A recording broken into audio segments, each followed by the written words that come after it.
Welcome, everyone, to Mild Fuzz TV Live. I'm Peter. I suppose I should say that at the start of these streams. I kind of assume that everyone who comes to the streams are people who already watch the other content, so I don't have to introduce myself in the same way. But I probably should, just on the off chance you're new and you're like, who is this idiot? I'm Peter. Welcome to the stream. The regular stream, which is usually on Mondays, but had to be moved to Wednesdays for secret reasons this week. But here we are. We're going to chat for a couple hours. We're going to have some fun. A bit pop culture and other stuff. The other things that we do. But hey guys, welcome to the stream, everyone. I can see a lot of faces here. Hold on. K-Dog, Bornow, Cindy, Renegade. There was more. Hold on. Sean, Tara, everyone, welcome. RS, welcome all. If I missed anyone, I apologize. Yeah, this is weird doing this on a Wednesday. I'm not used to it. It's bizarre. It's actually not that different. It feels the exact same. But here we are. Usual shilling that I do at the start. You can go to patreon.com/MildFuzzTV if you want to support the show and the channel and everything we do here. You can, of course, click on the super chat button at the bottom of the chat if you want to do a one-time donation. You can go to the store and buy some merchandise. There's links in the description. All that stuff. That's all the financially ways you can support us. But obviously, just like, subscribe, comment, all these things. All these things help. There you go. Shilling mode off. Although I should probably mention. The Patreon on the topic of that, patrons just went up as the form for the top 10 movies of 2018, which, because this Sunday we're recording our top 10s of the year, our 2018 movie awards, and at the end of the show, for the first time, we're going to do the patrons top 10 awards, or top 10 movies. And the way we're doing that is that everyone who wants to submits a top 10 of 2018, and then movies get points based on this. And we'll calculate the results, and at the end of the award show, we'll say what the patrons voted for top 10 movies is. So that's the plan. So if you're a patron, or you're thinking of becoming a patron, you've got until early Sunday to go and submit your top 10s. So it's be good. Hey Dan, welcome to the stream. Cindy, I'm glad you decided to do this in the afternoon. Yeah, well, I mean, we usually do this on the Monday, this one at this time, but I had to go to the theatre at a really awkward time because my theatre was only showing Happy Death Day 2 at really weird times, and I couldn't do the stream at the usual time because of that. And I was recording that on Sunday night with Tim, so I had to go see it. Which I enjoyed, I'm happy to say. A few flaws, but I happen to love that world. The show is on time. What does that mean? I mean, Serenity. Since when am I not on time with these shows? Don't answer that. I don't want to know. I don't want to know. I feel like I'm usually on time. Give or take a minute. I think there's a reasonable room for error.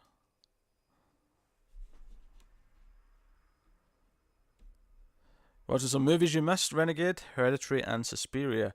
Happen to have seen both. You've not seen a review of Suspiria yet. You will soon. Cindy, how disappointed will you be if I vote Venom in my top 10? Very disappointed, Cindy. You'll be disowned, essentially, is as best I can say. Possibly banned from future list entries. Because we were thinking actually that at some point, like when we do countdowns of any kind, that maybe the patrons can submit their own top 10s at the very least. So I'd be very curious to see if people would be into that. And we could see what, the patrons' top 10 movies of the 80s are, or something like that at the end of the countdown. I don't know. I wonder at which point, though, it's too much work for everyone, if people feel like that it's homework. I like making top 10 lists and top 50s, but not everyone agrees with my my feelings. Just making an observation, Serani. Okay.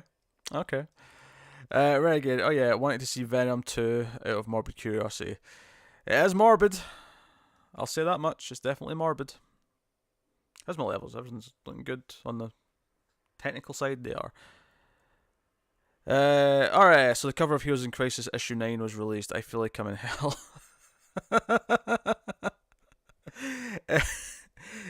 It's concerning. It's concerning. RS, have hope. Have hope. Board now. So, Pete, does the votes have to be for the US releases in 2018, or can I use UK releases that came out in 2018? You cannot. Basically, the rule that I have always operated by personally for any type of thing I've ever done is that you always go by the year of the film's country of origin. So, a Japanese film, like, if that's 2018, it counts. If it's a US film, it's 2018, it counts.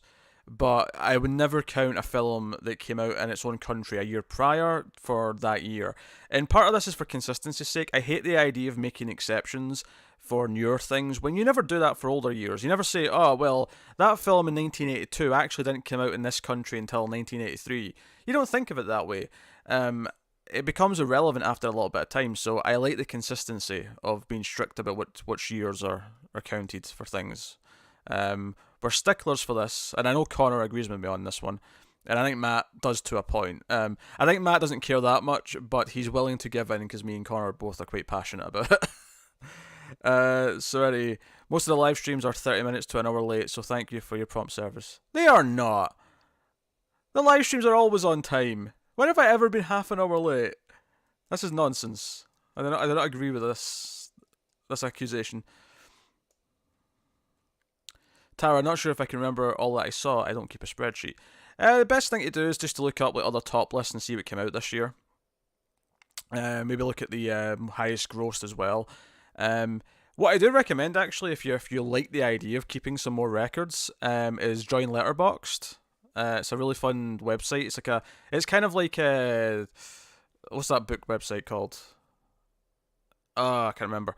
But it's a film logging website. When you watch a film, you just kind of rate it and log that you watched it that day. So at the end of the year, you can look at your film diary and see everything you saw. I've been using it for years. It's really handy. In fact, everyone can follow me on Letterboxd if they want. You can follow each other. I'll get my Letterboxd up. People can go follow me if they like. There we go. There's my Letterboxd link.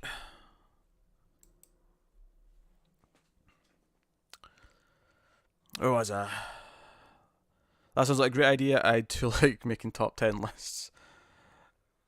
Renegade loves making lists. I'm glad people like making lists. I am referred to as the list master on Twitter after all. Also Film Snoop, which was a typo that someone made that I thought was really funny, and we just kind of stuck with it. Cindy, I hope you enjoy Hereditary Renegade. It seems to be a love it or hate it movie. Yep. That does seem that. Connor's not as into it as me and Tim were. Although me and Tim did still have some issues with the ending, but Dan, covers of comics are the biggest lies. I wouldn't be too upset by the covers for Heroes in Crisis. I agree, Dan. I agree. Covers in comics are often wildly incorrect and misleading. You weren't going to watch Venom, maybe 1 year, Serenity.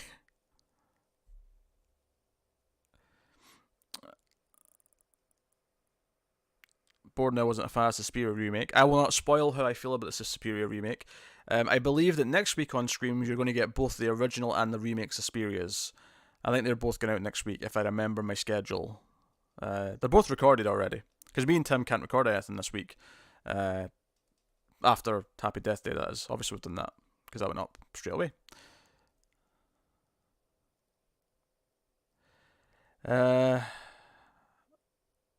Born now. You're on Letterboxd. It's good fun. I like Letterboxd. Alright, it really does feel like Heroes in Crisis has become Dan Didio's revenge fantasy. Who knows? Maybe someone will get in charge of DC someday, and our revenge fantasy for Dan Didio will be in a comic.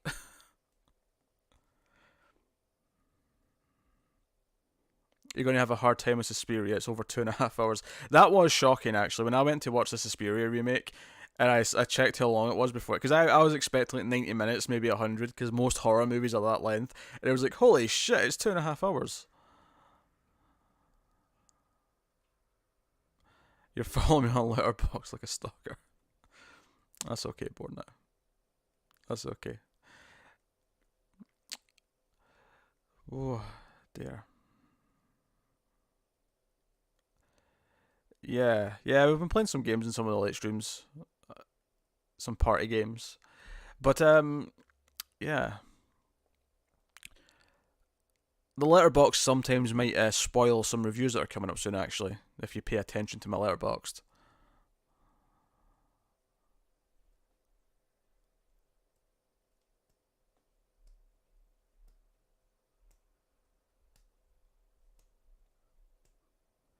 You want to see Serenity?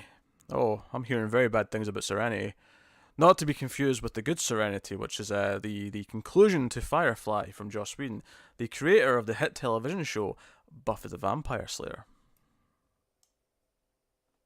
That didn't take long to this today, did it?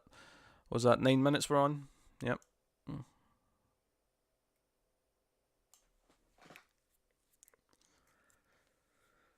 Yeah, I'm trying to talk Tim into joining a stream. Maybe I'll wrangle him in sometime next week or the week after. Can't make promises, but I'll wrangle him.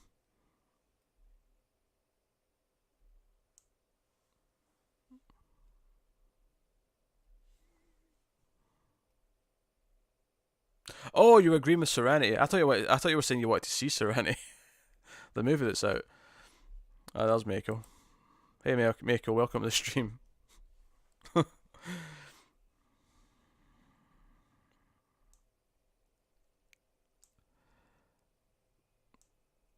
I got it. I got it. There's like it's not very often there's a movie out that matches one of your guys' names. All right, it'll not happen too often, I'm sure.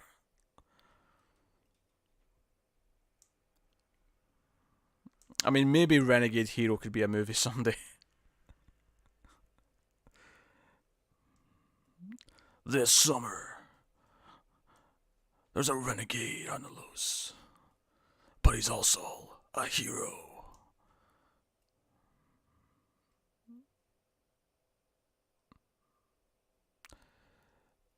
Your second favorite Senshi Sailor Venus Minato. I understood none of those words, but well, I guess I understand sailor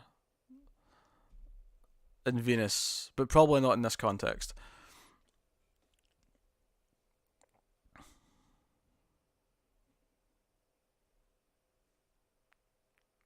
You've only just got what board now? Did I crack a great joke? Like, oh, you meant we weren't talking about the movie. Okay, okay, I got you, I got you. Alright, so what if Wally from 5 Days in the Future is the killer? It would be a moral grey area. Normally, the Trinity would never judge someone because of their future self's actions. Joe, I love the idea that RS is like every night before going to bed, he's sitting there with a journal, just writing down ways that might fix the worst case scenario. That if Wally's the killer, how do we get around it? How do we fix it? I tell you what, that's going to be an eventful episode of Comics from the Multiverse that week when issue 9 of Heroes in Crisis comes out.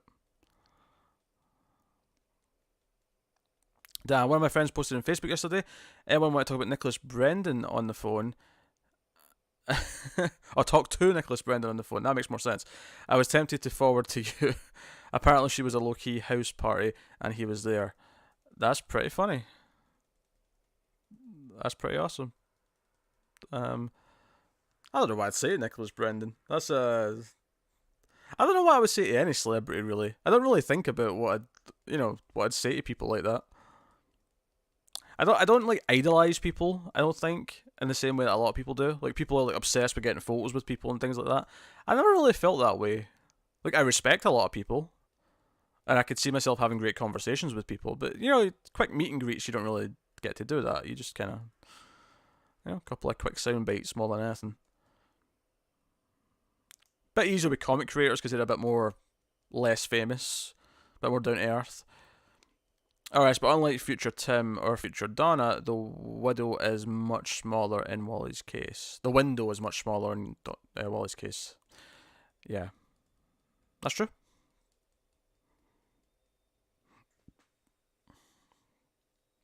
Bored Now is a quote from the hit television show That'll Do Me. I am aware it's a quote. It's one of those things where I think when I first saw your name, it didn't click immediately.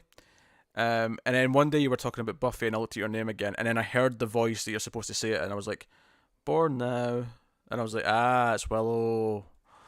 Stark Willow.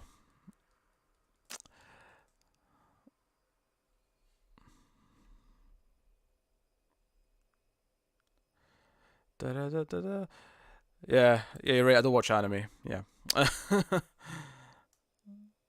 Your favorite anime is Sailor Moon, whose real name is Princess Serenity. Senshi is Japanese for warriors, which the main characters are. You learn something new every day.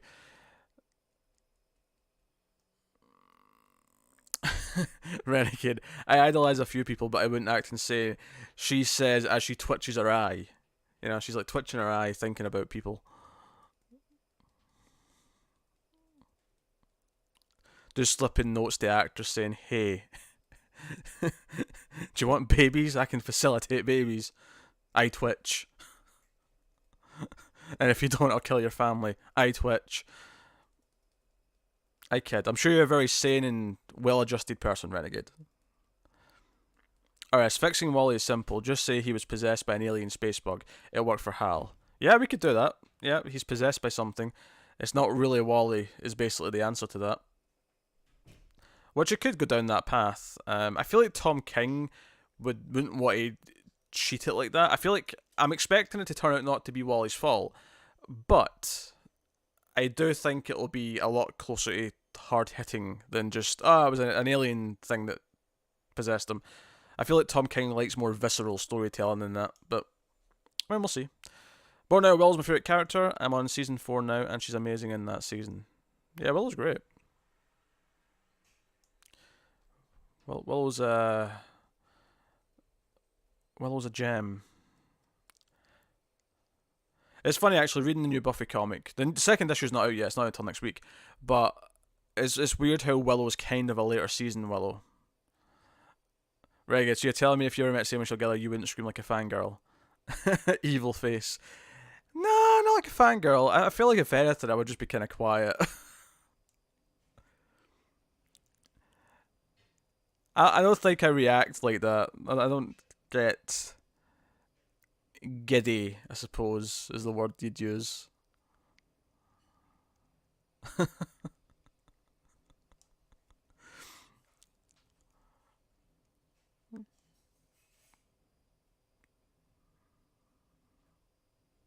So yeah. So what's coming up? Yeah, I'm going to be recording a solo movie review tonight. Me and Connor are doing the next the next Umbrella Academy tonight, and I'm hoping to get another movie watched on top of all that for hopefully another solo movie review tomorrow. So I don't know when they're going up exactly. I mean, you'll probably get the first one tomorrow or late tonight, but trying to squeeze out some more movies before Sunday. I want to make sure my top 10 has some merit to it, that I've seen enough to say, no, these are 10 of the best of the year. And not just the 10 best that I happen to watch, if that makes any sense.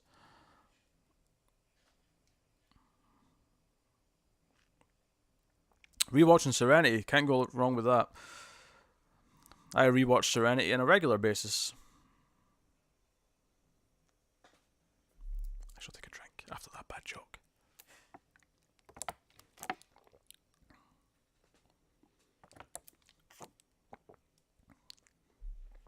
I saw the Meg, Renegade.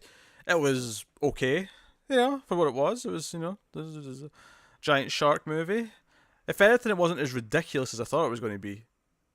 Which I know is saying something, because it's not exactly grounded in science or reality, but it wasn't as batshit insane as I was expecting it to be. But it was okay. If you like those types of movies, it was an okay kind of, afternoon watch.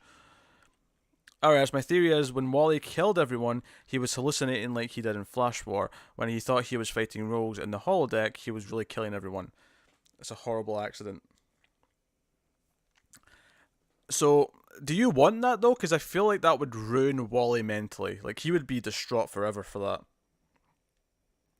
He could maybe never heal from that if he accidentally killed everyone. That's Superman and Injustice levels of, like, no, he can't ever recover. He'll be different. Mako, too many shows. Not sure what's happening. I guess we're in the period before some of those networks go bankrupt. The market is completely oversaturated. Um, there's a lot of shows. There's a lot of streaming services and stuff. I mean, I don't watch a whole lot of stuff from network TV anymore. It's very. I mean, the DC shows are basically it outside of Agents of Shield. Um, Everything's either Netflix, Amazon, cable, whatever. Thought the movies were enjoyable, Renegade. That's cool. Not great, but enjoyable enough. Nico Dav, welcome to the stream. If I ever met the Winchester brothers in real life, I would scream like a fangirl. I am a fangirl. Oh dear. What's funny, because I was joking about this when it got renewed for season 15 the other week, is that everyone who was a fangirl of them when they were teenagers when the show started are like pushing, like they're all hitting 30 now at least, which is really funny to me. And it means that them as well, who were in their mid to late 20s at the start of the show are now like pushing 40. It's just this. It's really funny to think about how long that show's been going and what it means for the fan base that's been growing older with it. I like the first 6 seasons, or the first 5 seasons. Season 6 was okay, but seasons 2 through 5 were pretty good of Supernatural. Born now, I've seen the first Umbrella Academy, thought it was really promising, enjoyed the latest Star Trek Discovery 2. And I was answering Shreddy's question as in mail. No, I got bored now. It was an intentional joke. I was making a callback to the earlier misunderstanding about the name. I was being facetious, I suppose you could say. Season 15, Jesus. Yep. It's been renewed for season 15. And The Simpsons has been renewed for seasons 31 and 32. The Simpsons is older than I am.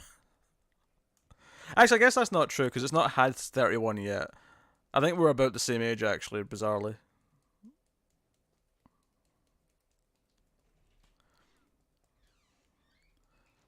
Simpsons just, I think The Simpsons will eventually end when, like, enough of the cast have passed away and they can't replace them all anymore.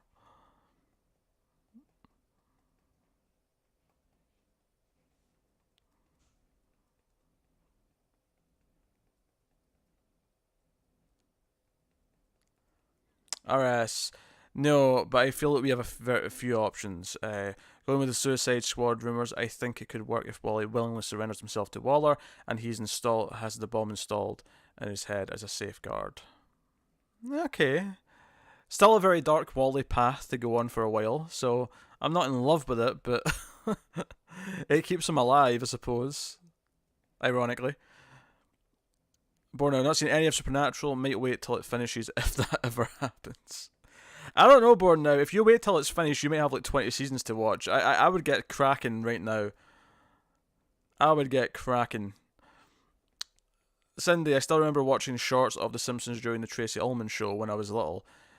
Yeah, you're a little bit older than me. Like that was the year I was born. I think that was happening, or maybe the year before I was born.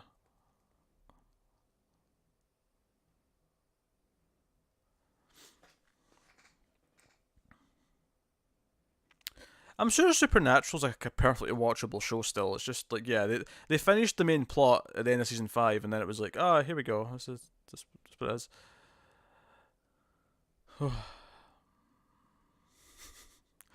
Mako with the Did You and Ben the shade. I can get on board with half of that shade, as you know, Mako, but not all of it.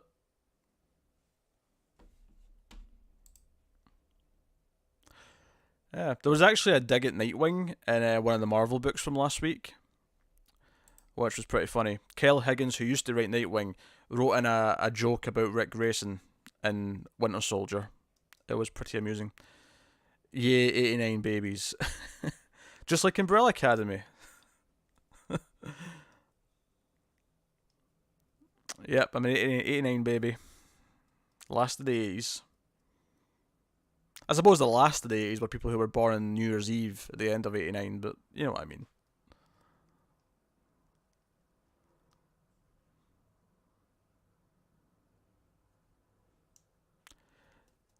Do, do, do, do, do, do.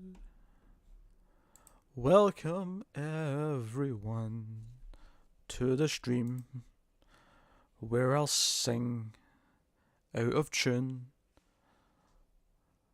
and make you all wish that I stopped.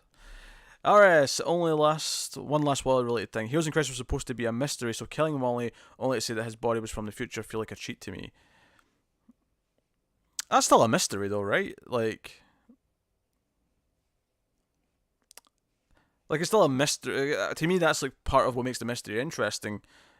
I'd argue that makes it more interesting than any of the, just like, oh, it's just murder people. We have to figure out who did it, kind of thing. It's probably the most exciting plot development we've had in the whole thing. Dan, 11th of August, I believe you're saying there, because I'm assuming you're writing that the American way, and it's not obvious because both numbers are under 13. Yeah, and Renegade's the 12th. Oh, sorry, the 7th of December. Yep. Yeah. So see, I write the date with the day first. So I would write the 8/11/89 or the 7/12/89. The idea being that you start smallest and get bigger. Day, month, year. And usually it's obvious, but both of your birthdays have like days that could be a month number. It's much easier when it's like 20 something and it's like, yeah, well that has to be the day because there's only 12 months. What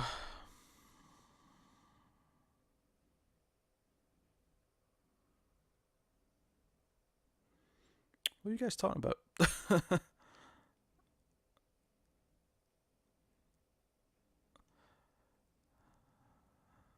Yeah, I had no idea Mary J. Blige was in Umbrella Academy until it hit that point. Yeah. Yeah, I got it, Renegade. It was just, I had to like stop and like just think about it for a second. Because you write the date the wrong way around. Or sorry, the other way around, I should say. I should not be arrogant about that.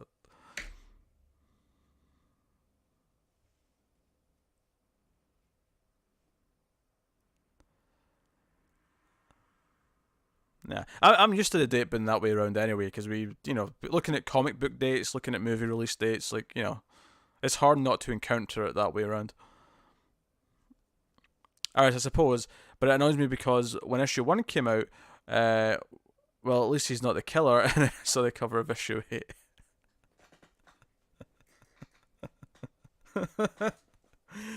I love it. I love it. It's all going to be okay, RS. I can't promise that, but I've got a feeling in my gut it's all going to be okay.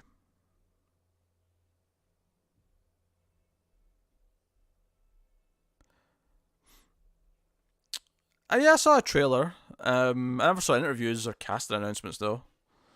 I'll pay attention to every little piece of information that comes out about every show we watch or any. I actually like to be surprised by things. I wasn't complaining that I didn't know. It was a nice surprise. It was a nice surprise that the guy from Mindhunter was the other guy.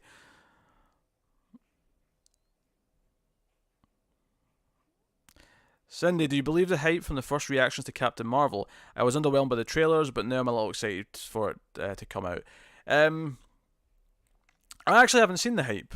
So do you know what I'm going to do? I'm going to do a quick Google. And I'm going to read some of these tweets. Because I know it was early tweets. I know there was like an early screening or something somewhere. Captain Marvel early reactions.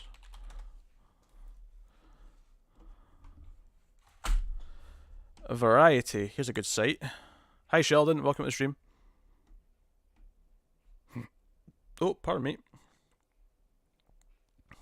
Some Captain Marvel reactions. Cat people will love this movie. Well, I'm in. You know I'm in. I am one with the cats. Several true and music moments from the 90s. Our hero moment is very cathartic, true to the female experience. MCU feels more complete now Carol's in it. Cool. Space Battles, car chases, amazing 90s soundtrack, and an adorable cat. I'm loving all the cat hype. I'll take the cat hype on this. It's a hit. Pure joy. Brie Larson's an unstoppable force. It's hard to take these a little bit too seriously because even Batman v Superman had positive early reactions, so I take them with a grain of salt. But I hope it's right. I hope it's right. Um, it's hard to believe them because there's been so many like good reactions for so many bad movies, but I have no reason to doubt them. Like the trailers, I think were a little bit generic, so they didn't like excite me that much. But there was nothing bad about them either. There was nothing in it that was like, oh, it's going to be terrible. They were just kind of bland trailers overall. Sheldon, you got done watching episode 9 of Umbrella Academy. You're hyped for the finale. We reviewed episode 5. We recorded the 5 review last night. But we're banking them a little bit and spacing them out because Connor's away for a week next week. So we're covering the fact that he's going to be missing for 5 days. Deceased is apparently a zombie story. Yeah, that was the solicit more or less. It's Tom Taylor though, so I'm kind of hating no matter what it is. Serenity, you don't know what Mindhunter is now, and Surprise is overrated. Surprise is fine. That's a personal thing though. If you like surprises, you like surprises. Mindhunter is another Netflix show that David Fincher produced about serial killers and the kind of the birth of what we now think of as the serial killer hunting FBI. Set in the 70s, so I say. Season 1 was pretty good. Sheldon, did you hear that Punisher and Jessica Jones were going the way of the dodo? I did. The only surprising thing about it is that they announced it this soon. Like, I expected them to wait until Jessica Jones had aired before announcing it, but other than that, this was like, yeah, no shit. Like, I'm shocked. Watch me feigning shock. Oh no, I must collapse with all this shock. Reggae, glad to hear it's good. Now I'm not dreading it. Captain Marvel, you mean? Okay. Sorry, all the MCU films get great reactions. Even BVS had it, and he didn't like BVS. Yeah, that's what I was saying. Is that the bad films have had good reactions, but good films have had good reactions. So they might all be completely true, but it's hard to say. These early ones are always positive.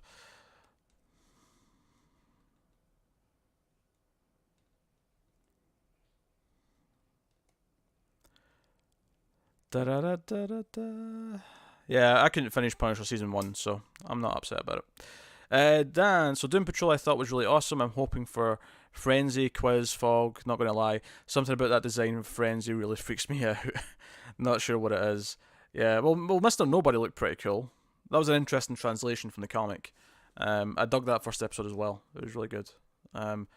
It'll be edited into television for the multiverse for Friday's episode, but obviously the episode 1 review is already up on YouTube for anyone who wants to seize it.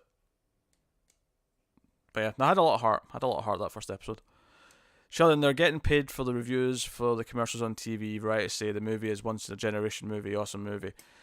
Yeah, I mean, part of me wants to say that's a really cynical way of looking at it, but on the other hand, like, these early ones are always positive and they're always using advertising, so I can't really, even if they're not being paid per se, like, I don't know if they're getting paid directly for giving it good buzz, but I feel like they fly the reviewers out, they give them like a limo to go to a premiere, they pamper them with gifts, like, it's the most roundabout way of bribing someone ever. It's like, let's put them in the best possible mood for it, so they can't possibly say something bad.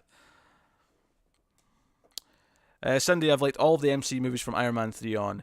I hated Doctor Strange. And there's been a couple that I've thought were lukewarm, but I've liked most of them. Like, MCU, for the most part, I enjoy.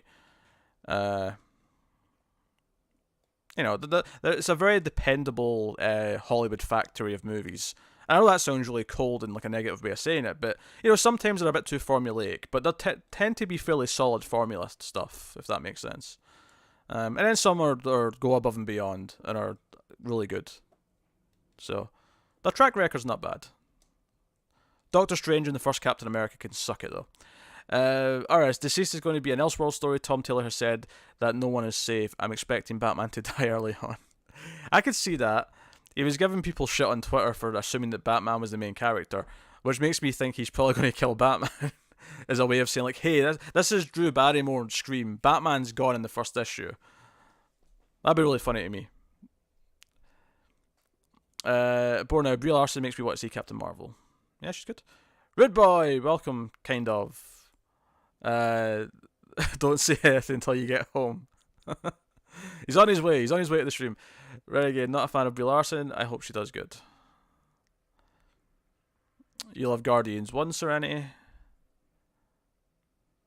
I love Guardians 1 too, actually. Guardians 1 is probably my second favourite of the whole thing. Like Ant-Man and Iron Man 2. Yeah, Iron Man 2 is a fair choice. Ant-Man's not a great movie, but I still kind of like it for what it is for the most part. The villain's terrible though. The villain plot is garbage, but it's a fun enough time.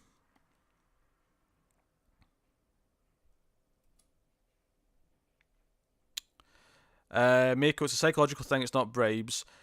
Oh, they're not paid. Yeah, but that's kind of what I was saying. Although, admittedly, with the delay and then me getting to this comment late, you probably said that around the same time I did, or before. But that's kind of what I was getting at. It's not directly being paid. It's, here's all these like freebies and things, and, you know, come out to the premiere, have a nice time.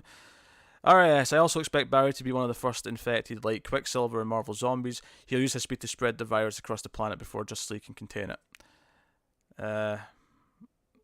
What do you mean to spread it? You mean he accidentally spread it by speeding around the planet, right? He didn't intentionally infect everyone, I assume. I could be wrong, but you can... Sheldon, was it a coincidence that Doom Patrol and Umbrella Academy came out on the same day and are so similar in tone? It is a coincidence, honestly. It was really funny that they both launched the same day, especially since Gerard Way is on record as saying that he loves Doom Patrol and it's an inspiration for Umbrella Academy, and he even wrote some Doom Patrols, so you know, but it's kind of funny. It's a good day to be Gerard Way, because Gerard Way gets a TV show of one of his favourite things, and he gets his own TV show of his own thing.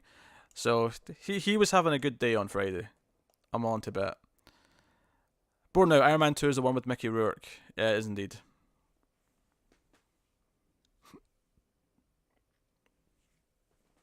Iron Man 3 though is good. I'll stick up for that one. So you don't like the core Avengers? I don't like them in the comics. Don't like them in the movies. Do you know what's funny actually is that I actually kind of agree with Iron Man. Like, anytime I've tried to read Iron Man in the comics, I think he's just really bland. I feel like if you don't have Robert Downey Jr., I just don't like Iron Man that much. He's not terrible, but I just don't get into it. Tara, Captain Marvel's a sci-fi movie, so I'm all for it. No, I agree. More sci-fi is good. I mean, hell, Guardians is one of the best MCU movies, and that's full-on sci-fi. I'll take Captain Marvel. And I like Brie Larson, so, you know, I'm on board from that front.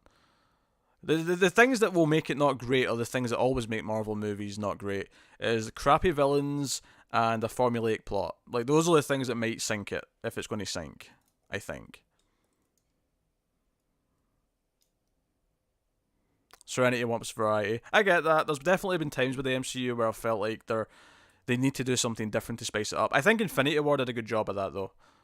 But there was a Civil War in, like...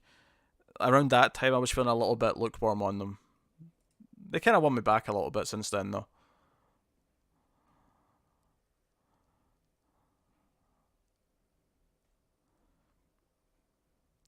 You mean after becoming a zombie, Barry will run around the earth and bite a bunch of people? Oh, so he's a zombie already. Okay, alright, I get what you mean. I thought you meant he was carrying the virus and intentionally went and bit people, but he's already turned into a zombie. He's still got his super speed. That never occurred to me for whatever reason. But yeah, that's fair.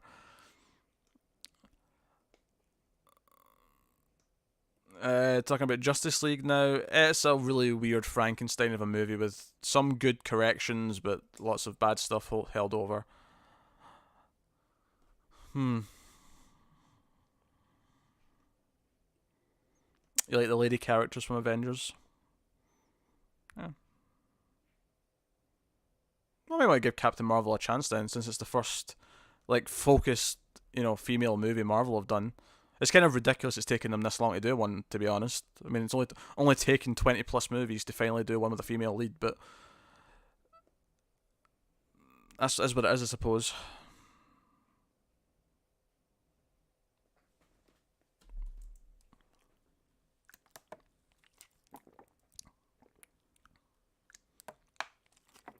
Oh.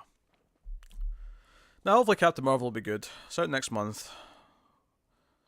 And the following month is Shazam. and Avengers, and then I don't know what's in May. Oh no, it's May Godzilla. I think May's Godzilla. Oh man, Godzilla's getting my anticipated points. Alright, so if Wally is infected and becomes a zombie, I want to see him kill a civilian who looks like Dan Didio. That would be so therapeutic. Hey, Tom Taylor's got a sense of humor. He could do that. When is the Black Widow movie coming? There's no date for it yet, Sheldon, but they did hire a writer, so we're expecting it in Phase 4. But the thing is that they've not announced any dates for anything after the second Spider-Man. Everything from 2020 onwards. Like I think they have some dates for movies that are like, they'll have like untitled Marvel movies this date, but we don't know what movies are going to watch slots in Phase 4 until later. I assume they're going to do a big announcement after Avengers, where they announce like, here's the next 10 films coming, and that'll be one of them. So, in the next few years is the best answer I've got for you.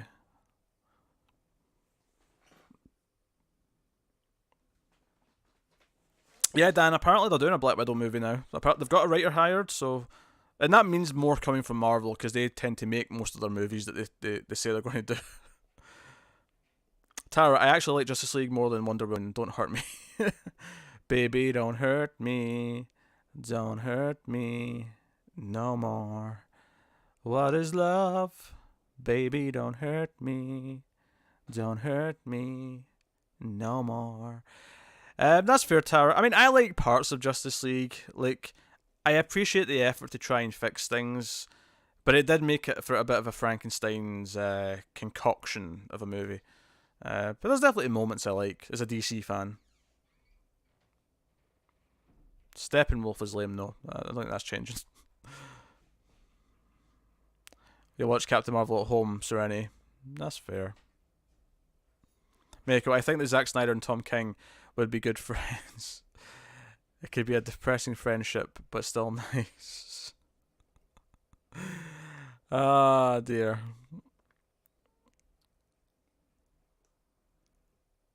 Black Widow's supposed to start filming in August. I imagine that'll be a 2021 movie then. If it's filming late in the year. That'd be my guess. But now, here's an idea. Anyone think Amy Adams should get her own Lois Lane movie so that she doesn't get put in the background by lesser actors?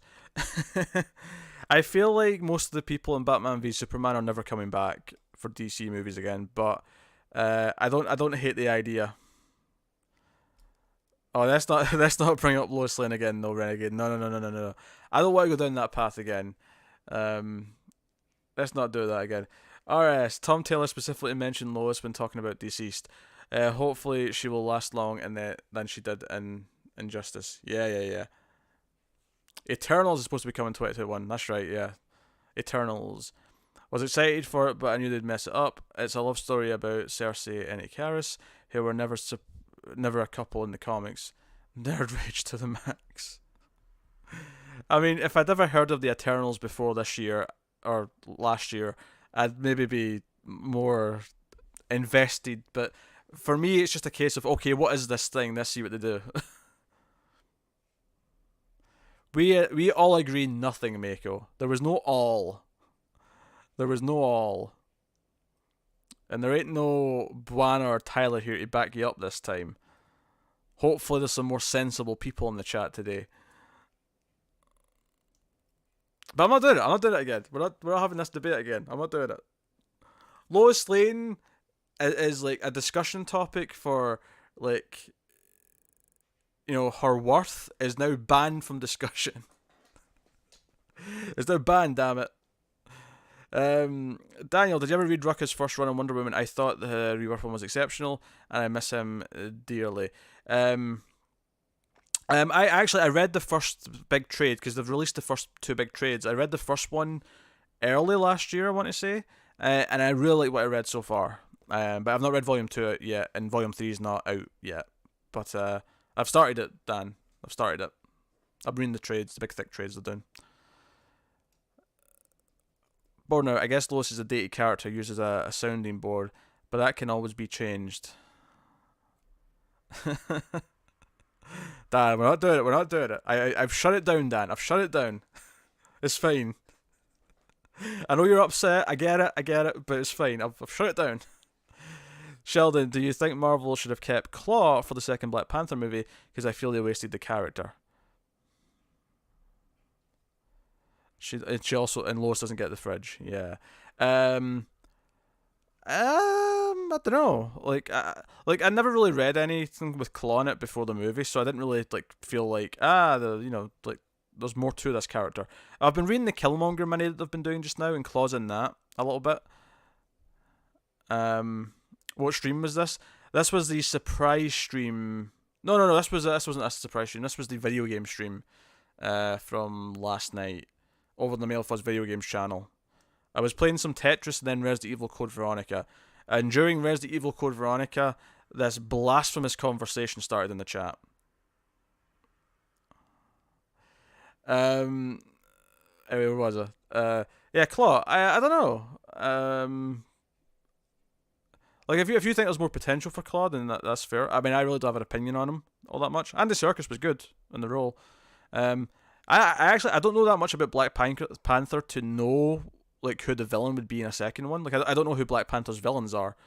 The movie taught me about Kilgrave, so I assume whoever they pick, it'll be, someone new to me. Unless they pull out something else for some other character, but I doubt it. I assume he has more villains.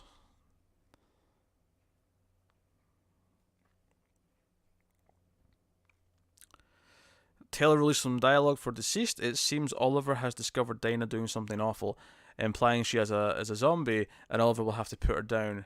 Maybe she ate Roy. Then she did as a service. Dinah's more important than Roy. You could almost say she dined on Roy. Oh.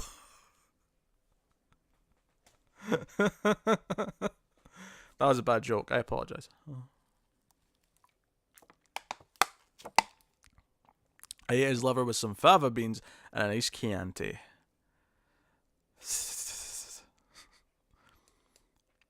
I thought it was a bit of Hannibal Lecter.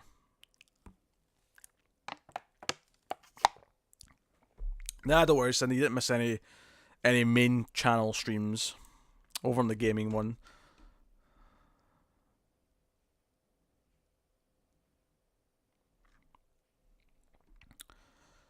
Oh, apparently we forgot to talk about something elsewhere on the multiverse. We never spoke about Savage Avengers in the news. Which is funny, because I remember rolling my eyes at it when they announced it. Oh well.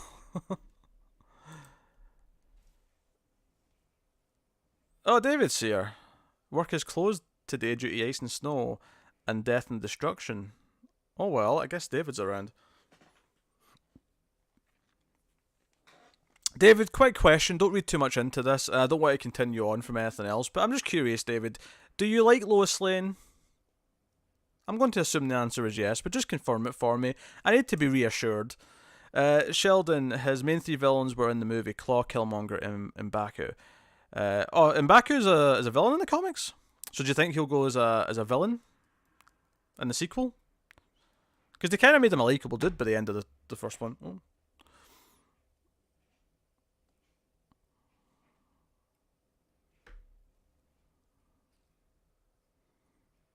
M'Baku was good. M'Baku was the Matt character of the movie. As soon as he was on screen, I'm like, yeah, this is the guy Matt's going to love. He just has a Matt thing about him. He's big, angry, and has lots of bear-themed things. David runs the Lois fan club. He probably does, yeah. Good, David. That's fine, David. That's fine. Just double checking. Just double checking for my own sanity. Oh dear. Oh dear. In fact, David, did you ever make any of the Jackbox streams? I don't know if you did. It seems like the sort of thing that you would want to join in on, but I don't remember you playing. You will not silence us. I can silence you. I can put you on timeout for 24 hours, renegade. And you'll not be able to chat. And you'll be sitting there going, oh, I wish I hadn't opened my mouth. My silly Lois hate. What have I done with my life? And then you'll be like, you know what? Maybe I'm not as well adjusted as Peter said I was at the start of the stream.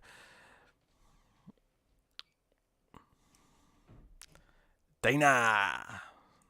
I want to start saying Dinah like Destroyer from Godzilla. One was on the gaming channel, but the surprise stream on Sunday night on this channel had some Jackbox as well. We played it for quite a bit. Because it's more of a party game, so it's not quite a video game, technically. So that was good fun. RS, ideally, I would have Deceased end with Wally West and Linda Park as the sole survivors, and Wally uses the treadmill to take them to the main universe, where we can then pretend Flashpoint never happened. I'd love it. I'd love it. Censorship. Well, I mean, censorship's okay when it's censorship that I approve of. If there's going to be a dictator, Mako, I'd rather it be me. In all honesty. Dictatorship's not so bad when you're the dictator. Oh dear.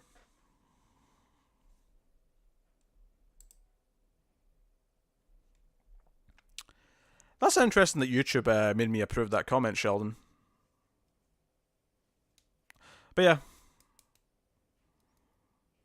Yeah, it's a very Matt character. Yeah. I was supposed to see Alita on Monday, and I couldn't because of timing. I'm hoping to still get to it, but I think I'll leave it till next week and hope it's still playing, because I want to get some more 2018 movies in before Sunday. So instead of going to the theatre to see a new movie, I want to see like 2 2018 movies instead. RS, are you up to date on Supergirl? The comic or the show? The show, okay. The show, I've not watched the newest episode for this week's podcast. I've not watched the new one that aired on Sunday. Which is probably the one you care about, to be honest, if you want to give me some theories. But I'm afraid not. I'll be watching that tomorrow, I think.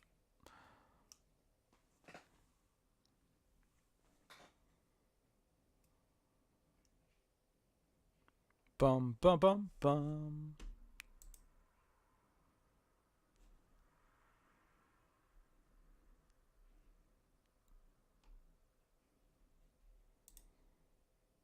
Oh, there's a tweet from Streams After Midnight's Twitter that I timed for now and forgot about. Why not? Am I tweeting professionally now? I think I am.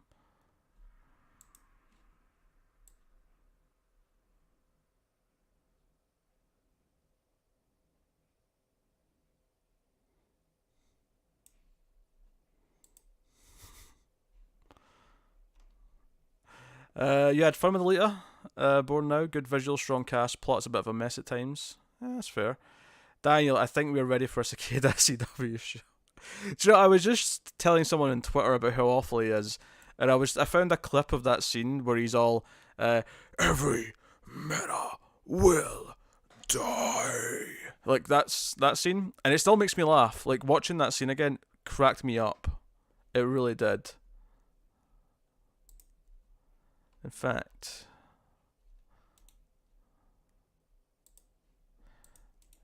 if anyone wants to see that scene, you can skip ahead a little bit to get to the line, but that was the link I found to share it to someone, to show how bad he was.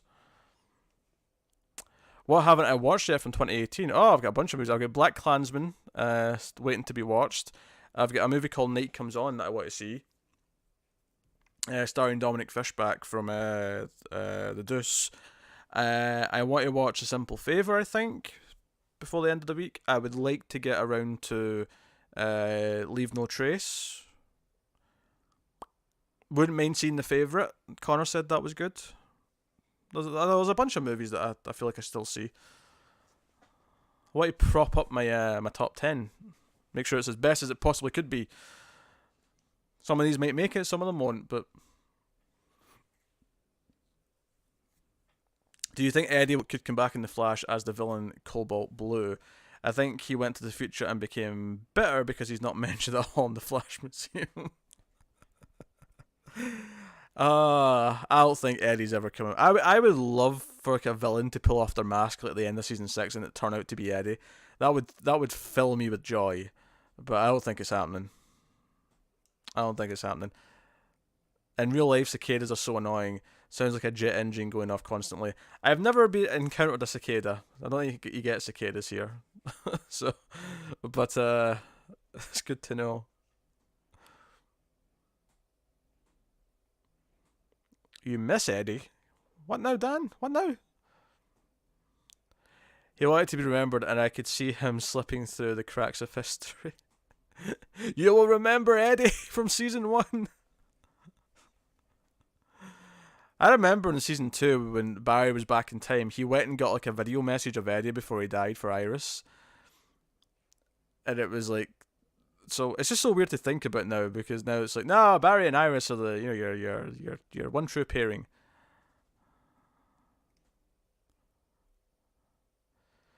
Would you do some reaction video on live stream? What do you mean? Reactions for what, Sheldon? And Rude Boy is announcing his appearance with a boom. Welcome, Rude Boy. Glad you could join us. So late. How dare you show up this late? We should have a cut off at the door. No seating will be allowed past curtain close or whatever.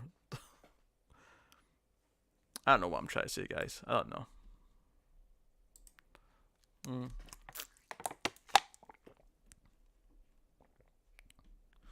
Oh, this is a negative review, I think.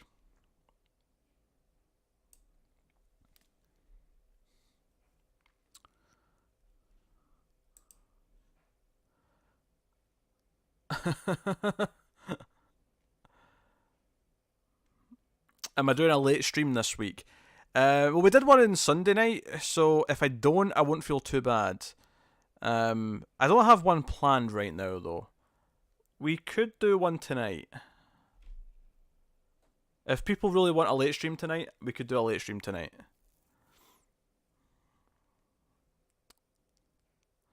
Your desktop has a 3-second delay compared to your phone. I think it just depends. When you open up the stream for the first time, I think it just depends like how quickly it connects. So depending on the device, you might get a slightly different delay. Yeah, we got a comment on the True Detective Season 3 Episode 1 review. It's quite lengthy, basically complaining about all the things we continue to review and don't review that instead. I'll read this comment. I've not read it all yet. It's quite big to read in between responding to things. I don't understand how you continue to do reviews for The Leftovers, a show I loved. When the entire first season went in circles, the first 5 episodes we found out nothing and was completely perplexing. As well as some very, very mediocre CW shows, which we do. But you don't continue reviews for this season 3 of True Detective. Yeah, I understand it's not season 1, but I'm on episode 4 right now, and this show is dense, complex, atmospheric, and outstanding. Has outstanding acting, and is layered. But you don't give it a chance. Same argument for Counterpart. Please review episode 3 onwards, you won't be disappointed. See, this kind of comment's frustrating to me because, like, I get the frustration from the person. I really do. I absolutely understand it. But if we review episodes 3 and 4 of that show, and we still feel really meh on it, if it's not clicking with us and we're just kind of bored and we're just kind of complaining that we're watching it, is that not going to upset them more than us not doing it and making the choice to not do it? And as far as the Leftovers argument goes, like, the Leftovers had more pull for us. I think there was more of a stylistic thing drawing us in with Leftovers compared to this third season of True Detective. I don't know. I'm throwing this out there. Opinions are fine.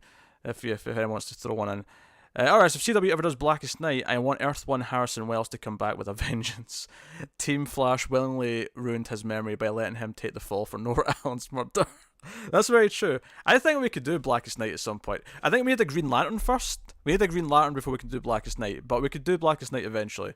It wouldn't surprise me if we get there. Alright, I know they didn't have any other choice to get Barry's dad out of jail, but it still feels like a dirty move to politically blame him for Thawne's crimes. This is true. Daniel, Serenity has my favourite comments on YouTube videos. uh, uh, they are something, and they are numerous. I'll say that. Cindy, the True Detective has gotten pretty good the last 4 episodes, Pete, but I understand you guys weren't into it. Yeah, I mean, it's frustrating. It's like we can't give everything like multiple chances, and there's sometimes when we do and we kind of regret it. Like, for example, that Netflix show from like November, December 1983.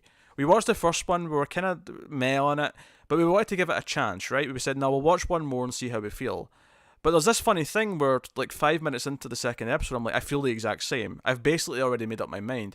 And the rest of the episode almost feels like I'm just doing it because I said I would. Not because I actually feel there's any merit to watching the rest of it. But we promised a second review, so we do the second review. And it comes off as a really weird discussion, the second one. You know, like, it's weird.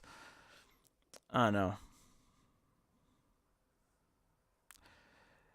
Serenity complains a lot for someone who is loyal.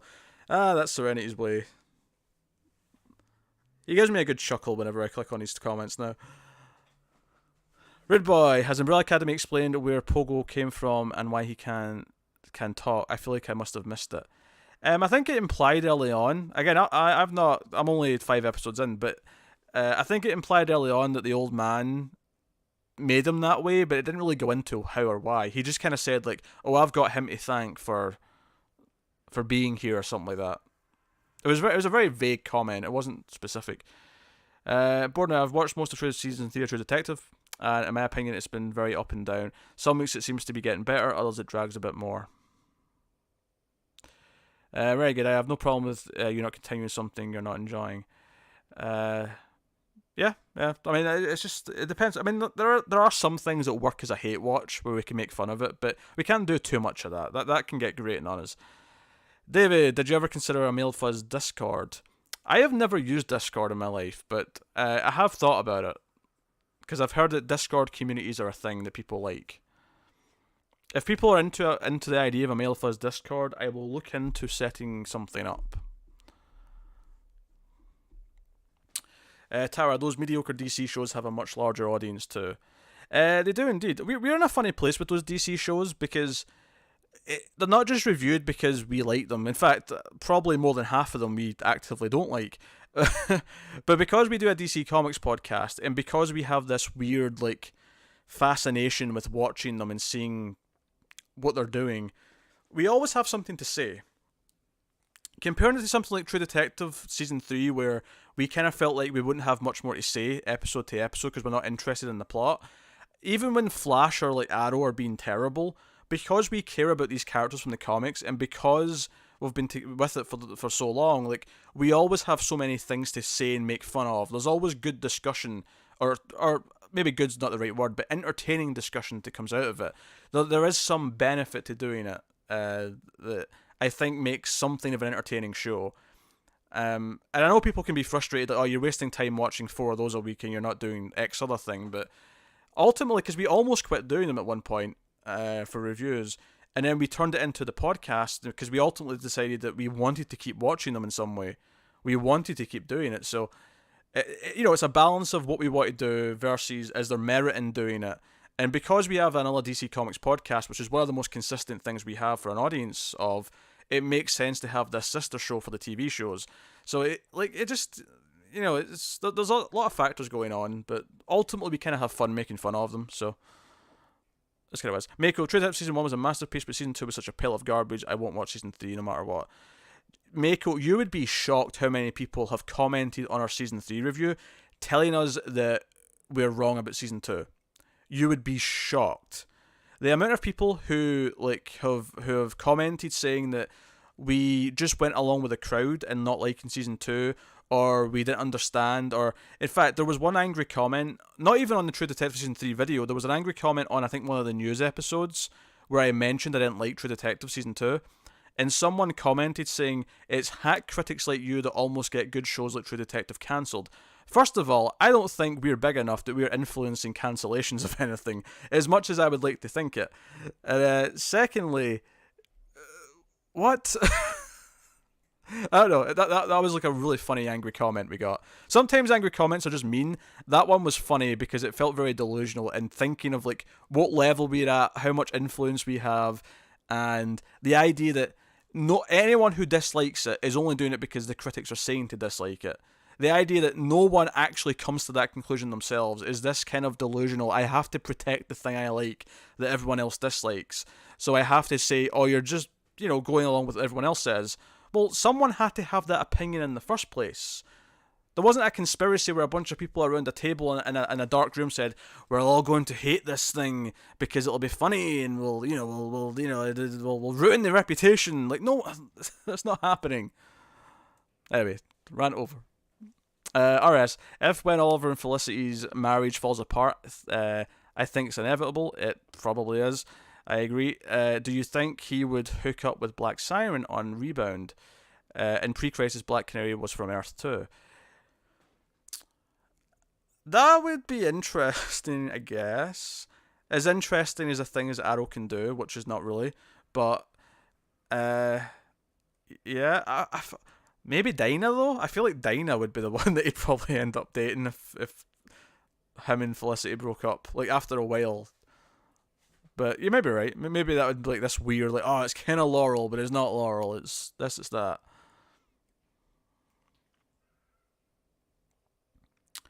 Sheldon, what Latin Corps would you belong to? Oof. It's a good question. I would like to think blue.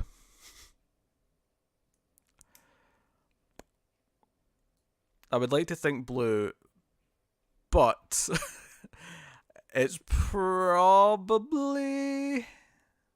I don't think I'm an angry person. I go on rants, but I'm not an angry person. Maybe orange. I'm greedy. I want all the things. I'm orange. I'm avarice.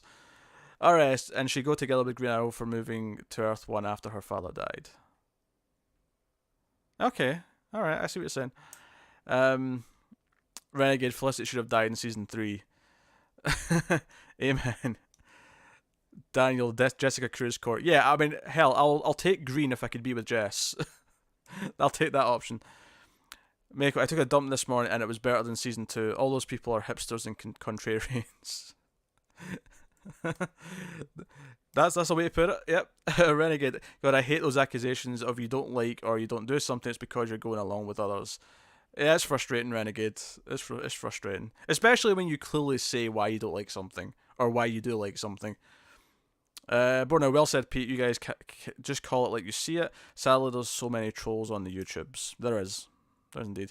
Tara, Star Trek Discovery reviewers are that bad. I hate Trekkies. I think we're quite fair on Star Trek. I was a little bit worried in the first episode of this season that I was being too negative about all my worries about where the Spock thing might go, and I'm still worried about that. But like, I felt like I said it too much in that first one, and I was coming off as like, oh, I'm going to hate this season, when I kind of liked that first episode for the most part, and most of it's been really good since. There was that one episode with the Klingons that I really didn't like, but the rest of them have been good. And I hope, especially with the old Star Trek reviews, I hope that even when there's a bad episode, that sometimes we can have fun with how bad it is. Some of them are a bit dull, but like, Naked Now or what was that one recently? The one that just went up in Patreon, Hide and Q. I had fun ranting about that episode. I had fun ranting about Riker in that episode. Right, DC fans are really bad when it comes to that. Pete is a Star Sapphire. You got me, David. I'm a Starfire. You're right. A Starfire. Star Sapphire, you know what I meant. Buana. Hi all, bad day. Had a family member in the hospital from 4 a.m. Oh, sorry, Rennie. Sorry, Buana. No worries. I just wanted to say that Fraction is wasted on Olsen and Rucka for Lane. Peter, nod up if you agree. Nod down.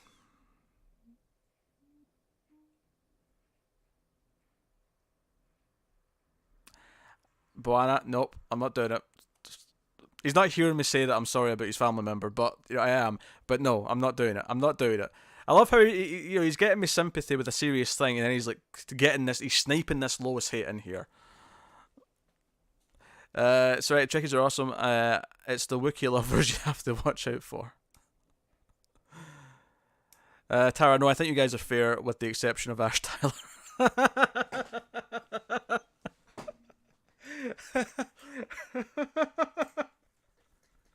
That really made me laugh for some reason. You guys are fair with the exception of Ash Tyler. Oh, that really made me laugh. So assuming he is a criminal profiler like in the comics, what if the Earth 1 Hunter Zolomon eventually ends up working for CCPD? I see Barry being constantly on the edge around of him because of Zoom. If they could get the actor back, then that could be fun, actually. I like the idea of having the actor back, because that actor was fun to have around. He wasn't the best actor in the world, but he had an interesting presence. Bob, welcome to the stream. The Orville is like old Trek. You know, people keep saying that, people keep saying it's good. I hated the first episode, like, so much. I hated the comedy. Like, every joke made me want to punch the screen. So I didn't want to watch any more of it. Although everyone keeps telling me that Orville's actually a fun Next Generation throwback now. Maybe one day I'll give it another try, but not feeling it right now. Mako, Discovery doesn't make a lot of sense as a Trek show, but it's entertaining sci-fi. Kind of like Lost in Space. Probably wasn't a good Lost in Space show, but fun sci-fi overall. Yeah, that's fine. I mean, I have no attachment to Lost in Space, the original, so I was okay with Lost in Space doing whatever it wanted. I mostly quite liked that show, actually. It was definitely a later show than what we typically talk about, but I had a lot of fun with it. Dan, has anyone seen the Music Meister episode of Brave and the Bold? What an experience. I have not, but I know, didn't they create the character and then he was used on the musical crossover on the CW shows? I think so. Blu-ray Man 12, welcome to the stream. A show needs to have some level of quality in the early episodes to keep you coming back for when and if it gets better. You can have examples like Agents of S.H.I.E.L.D. and the 100. Agents of S.H.I.E.L.D. is a great example of a show that was not great for the first 2/3 of season 1. But there was something promising in there. And maybe it's because it was coming from Whedon, and his, collaborators, that I felt the potential there more than I did with other shows of that similar quality. But so some shows do get a lot better in season 2. Fringe is a great example of a show that was okay in season 1 but got really good in season 2. It does happen, but many don't. Neil Patrick Harris. Oh, he was the Music Meister. Okay. Blue Man, it's sharp and quality increases or shows like The Gifted, which start off promising before getting incredibly mediocre by the end of the season. That's also worrying as well, because we started reviewing The Gifted and we got to like episode 8, and I think by like 6-ish we were like, I don't know if we want to keep doing this, and then we watched another couple and it was like, yeah, I think we're done. But yeah, hope things work out for the best, Boana, even if you're a thorn in my side. Sheldon, I haven't watched season 2 of Star Trek Discovery or season 4 of Supergirl. I'd recommend Star Trek. Honestly, give Star Trek a try. You might like it more than what you thought of season 1. Mako, Orville is a remake of TNG. Just continue watching TNG. No need to watch Orville. I'll take it under advisement. Tara, I don't think Seth MacFarlane. I love that there's I don't know if that's a typo or intentional at the end, but Chef MacFarlaning is funny. I'll never give the Orville a chance. That's how I felt, Tara, after watching the first episode. I hated all the comedy. I hated it with a passion. There was fart jokes, there was sex jokes, there was just all these things. Pete, do you like the Summer Party Massacre films? I'm thinking of giving them a look soon. I too enjoyed the recent Lost in Space. Look forward to the next season. Yes, Board Now, I love those movies. In fact, me and Tim reviewed all 3 of them for October 2017. You can find them in the Screams After Midnight playlist.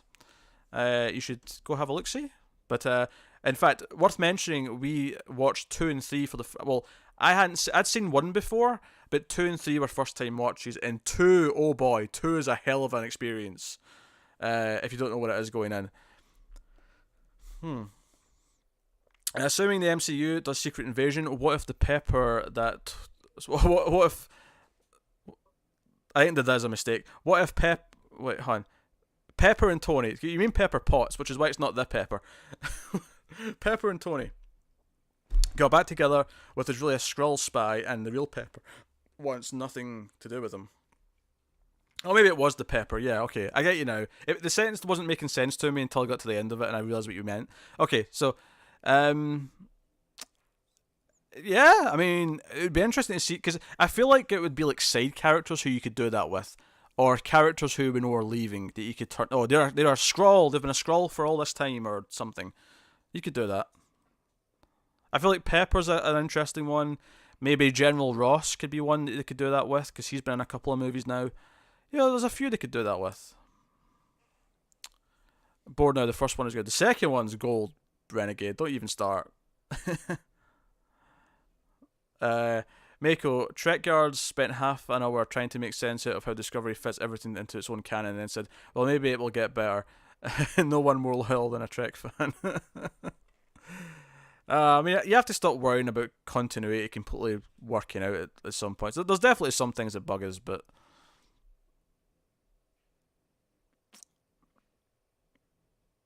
Buana, what do you think about Brie Larson's comments on white males? What were her comments on white males? I have no idea what her comments were. I'm going to be willing to bet that there wasn't comments on white males. This feels like over-exaggeration trash on the internet, to be honest. But here's the thing. White males don't need to feel defensive about anything. Any white male who cries about white males being victimized is a baby and should grow up. AFJ, same feeling with The Gifted. Yep, and welcome to the stream, by the way. David, big problem with shows like Fringe is that they don't want to launch a big overarching stories in the first season if they're not going to be around for a second. Yeah, but what the funny thing is, though, is that Fringe had a great overarching story for the whole thing, pretty much, once it got going. The Gifted is a solid show. Fair enough, Serenity. If you enjoy it, you enjoy it. Heard isn't one meant to be quite feminist. Well, I think at least two of them are directed by women, but yeah, I don't know. I don't know if I'd call it feminist per se, but there again, it's been a while since I watched them now. Maybe it's more feminist than I remember. The second one's a hoot though. I like the first one a lot as well too, admittedly. Buana, she requested that she would be interviewed by less white males. Okay. I really don't care. That's fine. She wants more other people to have jobs in movie journalism. That's okay. I'm okay with that. Renegade, Buana, that's why I can't stand her. She thinks she's so hot. What? She treats people like dirt. If she treats people like dirt, then that's obviously a problem. But I haven't heard of any of these stories. AFJ looking forward to the 100 in April. A new planet, new plot opportunities. Never seen the 100. I've heard people like it.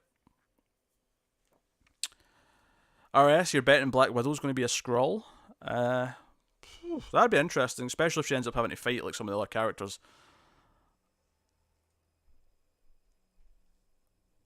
Mako, unfortunately, the comments were actually about white males. She said she wanted less white males in the interviews. Context is a weird thing. I've not seen the speech. I don't really want to comment on it much without seeing it.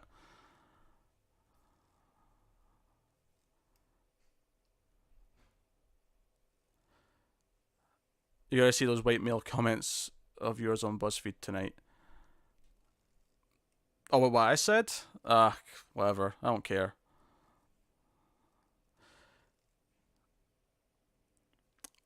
McFarlane said he's going to create a whole extended universe for the Orville and do a book and a graphic novels for background info. Well, he's really digging in deep. He really cares about it. Like, I'll give him that. He's passionate about creating this thing.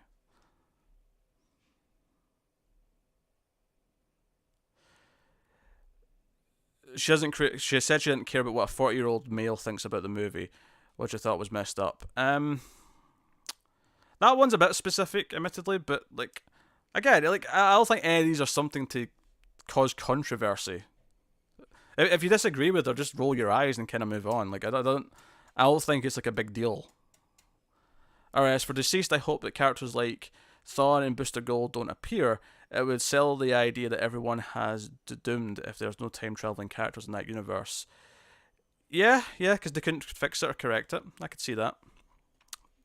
Tara, you like Larson? Yeah, I like her well enough. I've not heard anything bad about her myself, so.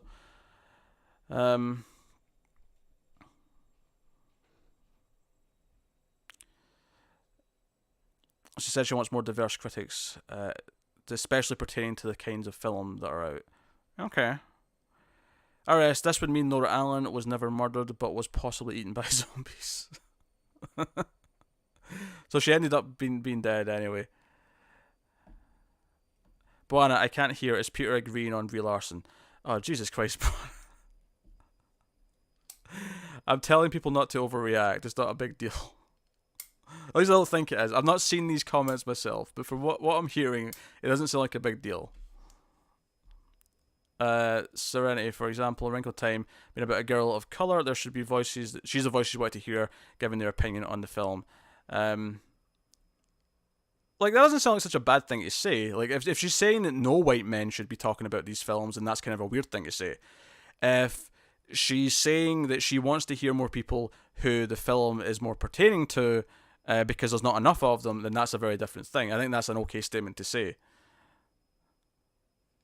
I think a person that, like a black person's opinion of Get Out is something that is very, very valid to hear. It doesn't mean that everyone else's opinion is not valid, but it's definitely something that should be in the mix. There should be a notable amount of an opinion coming from that side of things in the consensus and the reviews, whatever you want to call it.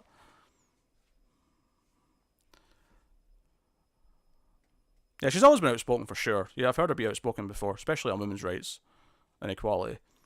Did AFJ say there'll be a season 6 of 100? He did say that, indeed. Right, where are... Yeah, 6th and final. Yep.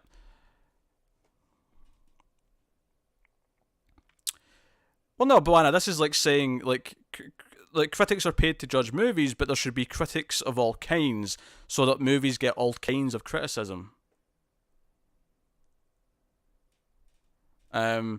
Context, like, yeah, Board now is agreeing with me. Context is important here. I feel like people take these headlines and jump to conclusions and make them the most extreme thing possible without understanding the context of which she is saying them and what she's really meaning with her comments. Maybe it's not always worded the best way, but if you really think about what she's saying, you might actually agree with some of the points that are being made. And maybe you don't, and if you don't, then that's fine, but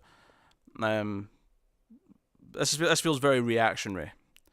I don't... where are we? Orville strikes me as the microwave leftovers of the next generation. Oh, Tara's salty about the Orville. I like it. Mako, I don't like that they chose Captain Marvel as a feminist movie, but ignored Alita. You mean like the press, I guess. I mean, it depends. Like, because Marvel are kind of marketing it that way. Is it maybe on the Alita marketing for not marketing it as such?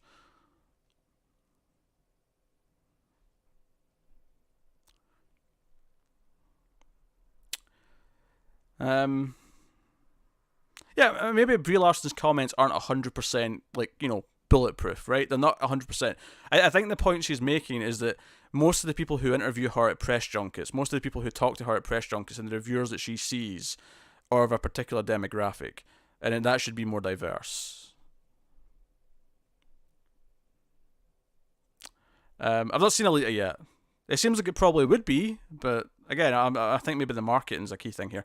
Rude Boy, Next Generation really hits its stride about halfway through season 2. Peter, wave your hand if you agree, flip me off if no. I'm not even sure which part he wants me to agree or not, but I'll flip him off anyway. Because I feel like if in doubt, disagree with Boana. If in doubt, disagree. Alright. In the Ultimate Universe, Black Widow was evil, she killed Hawkeye's family. If she's replaced by a Skrull, you could do that without it being the real Natasha and deal with how it affects her and Clint. Yeah. Yeah, that's an interesting idea. Yeah, because especially if you have the real Natasha come back, yeah, and you have that kind of work out. Sheldon, 100 is Lord of the Flies with criminal teenagers in the beginning. Interesting.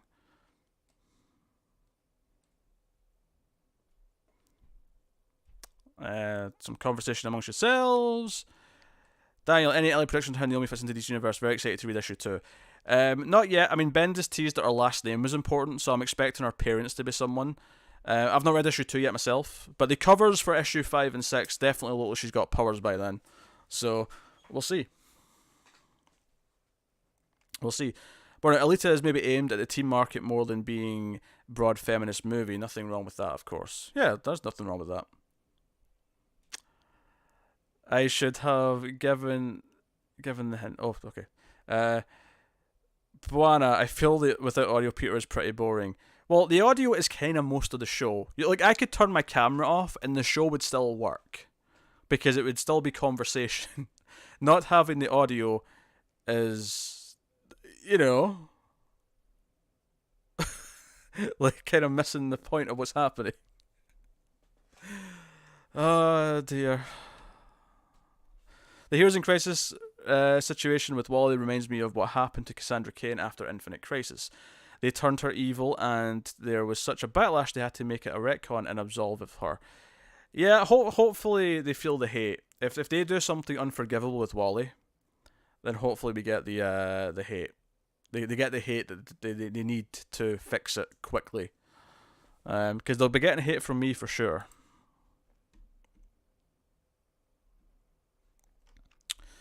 Was that a second notification? On what, though? I don't see a second comment. Interesting. No, maybe it was. Maybe it was. Hey-ho. Oh, dear. Riddle. Where's the riddle? Let me go back up and read the riddle.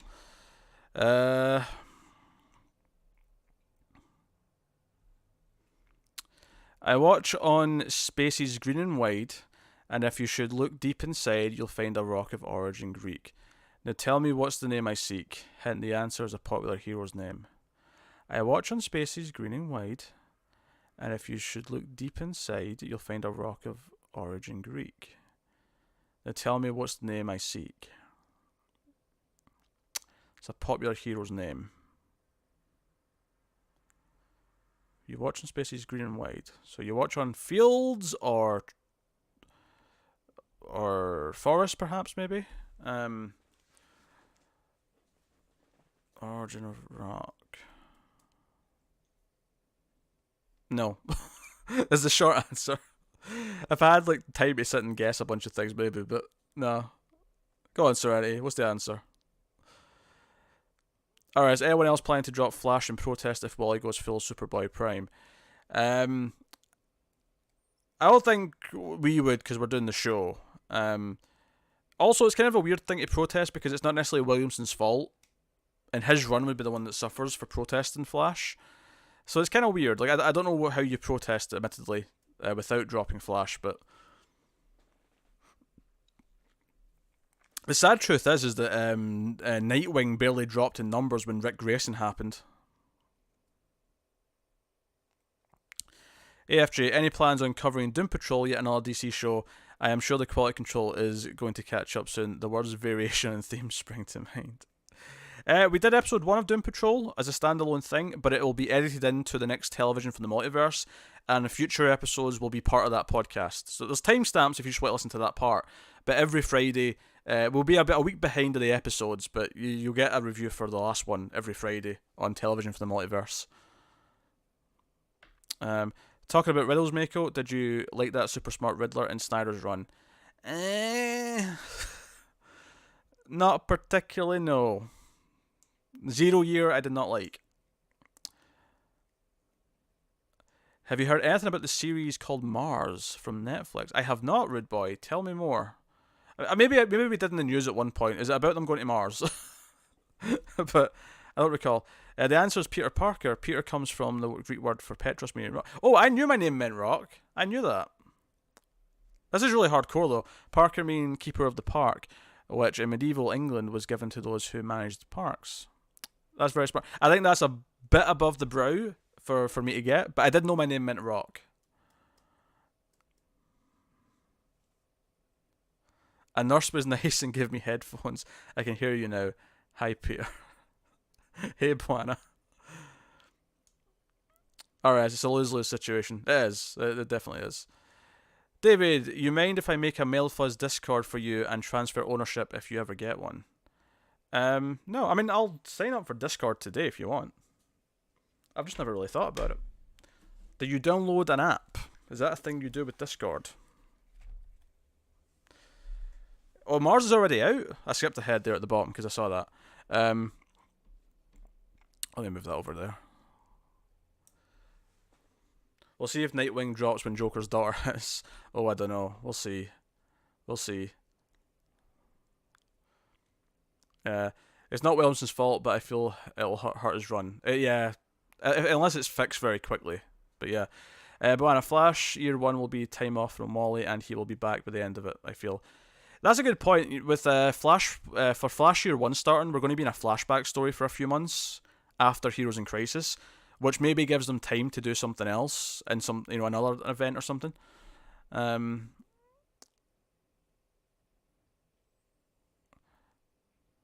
There's a mod for Mr. X with the song. Oh, a thong mod. Oh, I seen the thong mod. I saw clips of that. There's also the song, so that every time he appears, X gonna give it to you starts playing. That's a mod. There's also a mod for Mrs. X, which is like a reskin version of Claire. It's all grey. There's a bunch of mods for that. Speaking of Riddler, do you think his character is too much like the Joker, but like a lesser version? He ends up being a weaker character as a result. Not when he's written well. I actually really like Paul Dini's version of Riddler, who became a private investigator, who was kind of not completely a villain. He was kind of trying to redeem himself. Sheldon, if you were a comic book writer, who would you want to write?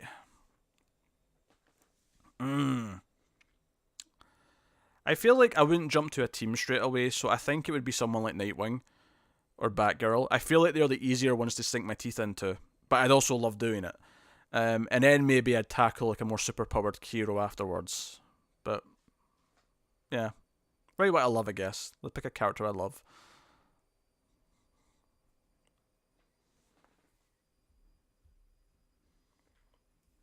AFJ, do you have any plans on covering more comedy shows or light-hearted material? Not a deal breaker for me. Not really. We've tried covering sitcoms before, and it's always ended up being something where we feel like we're just repeating jokes whenever we talk about it, so it's never felt like a proper discussion. So we typically only do pilots, and then we'll say, yeah, this is worth watching or it's not. But then, I'll just watch comedies casually when I feel like it, basically. So I mean, there's some kind of like borderline ones like Glow or Dear White People, which are kind of comedies, but also but yeah, so not really, but there's some kind of borderline ones. Serenity, here's an easier one. Even Thor solved it so easy, lol. First I was poked with a spoon, next I was put in a burning jail, last I was chomped. What am I? I was poked with a spoon, next I was put in a burning jail, last I was chomped. Burning jail. This is a person, right? Like, a baby's fed with a spoon, you're put in you're cremated upon death. No? Oh, you're saying a cake. Oh, I could see that. A cake. There you go.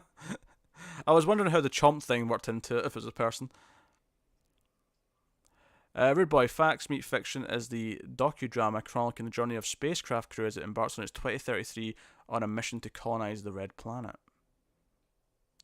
It's a docudrama. Interesting. Okay, interesting. It's a cake. That's cool. Well done. Well done, Renegade.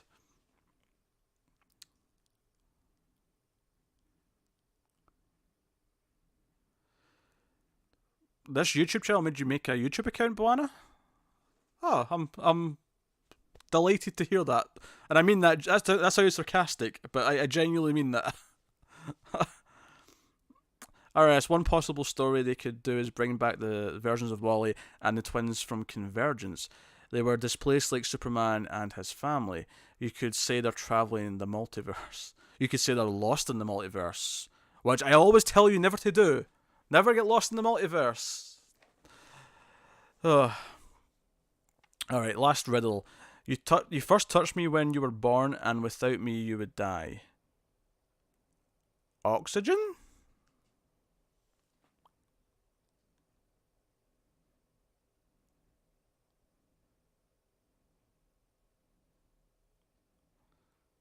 Oh yeah, a baby. Maybe a baby. Clearly, I'm not good at riddles. You work at an investment company. Uh, you were thinking like I'm dying up here, not sitcoms. Okay, so we kind of do a couple of things from Netflix like that. Yeah, those are not out of the question. We're probably not going to like go back and check out that sort of stuff, but when new stuff pops up, it's definitely up for trying.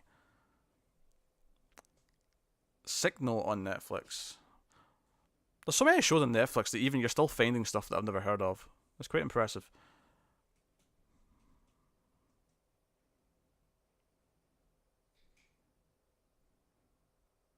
Oh well, I'm happy to hear that, Plana. I'm happy to hear that we encourage discussion. Oh, I got it. Oxygen. Yay! I got a riddle. David, RS. That would involve them acknowledging convergence again. They wrote all of Superman Reborn to avoid doing that. That's a good point.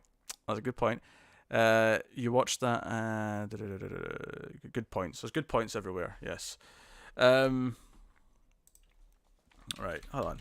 Discord. People want Discord. It's a program that I download. Download for Windows. Okay. Installers.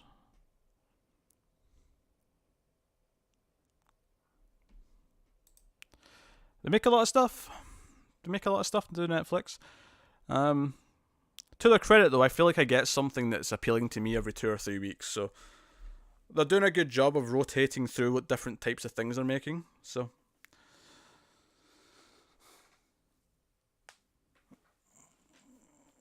oh dear.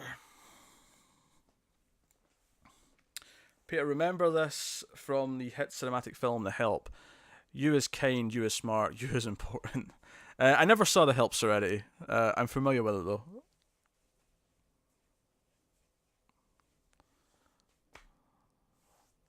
Right. Hopefully the stream doesn't freak out with me installing something in the middle of it. But we'll find out.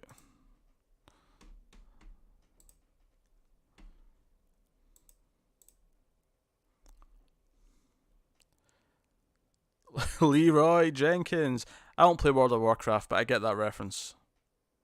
Ensuing dankest memes. These are all gamer jokes. There's gamer jokes in the installer. That's kind of funny.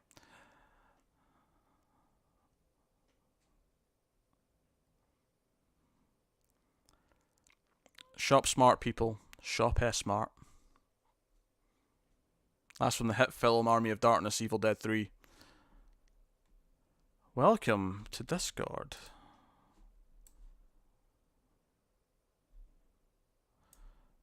Register.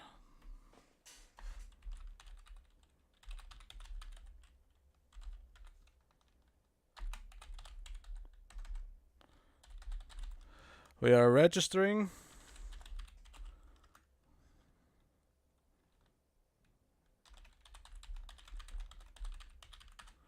Discord. Alright, FYI. Whenever joining the live stream, I always have to have the following windows open. Obviously YouTube, IMDb, and my Netflix watch list.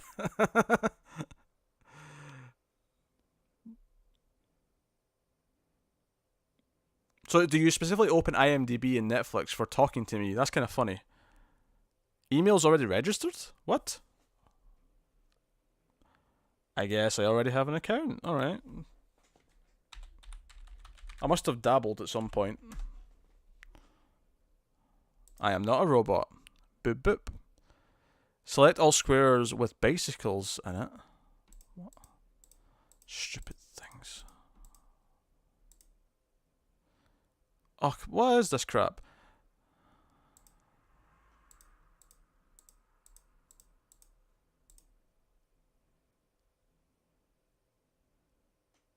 New login detected. Oh my god, Discord, what you been lame for? Where's my thing? I get that this is exciting entertainment. YouTube, while not prolific, do some good shows on their premium network, which don't seem to get advertised. Help didn't appeal to you, board now. Family member's going to for a CT and MRI, going to walk with them over there and be back soon. Not allowed with the radiation. Yeah, no worries, Boana. Best of luck. Verify a login, yes. IP address authorized, thank you.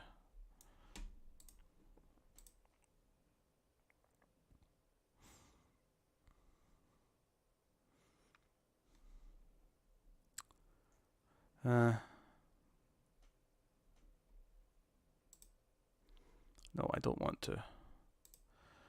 Oh, do we have a Mild Fuzz TV Twitter? Not Twitter, sorry. Discord. I think we do.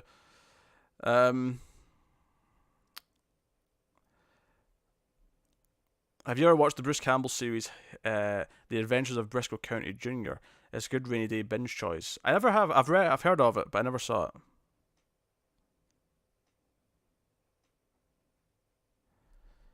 Yeah. Hold on a second. Can I change this image? It's got the old image. User settings. Not user settings. How about Discord settings? Mild Fuzz TV. Here you go. Oh, here we go. How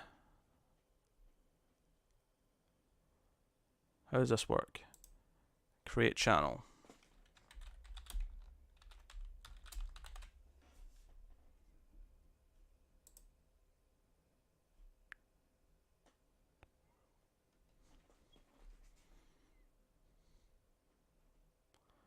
Did that work?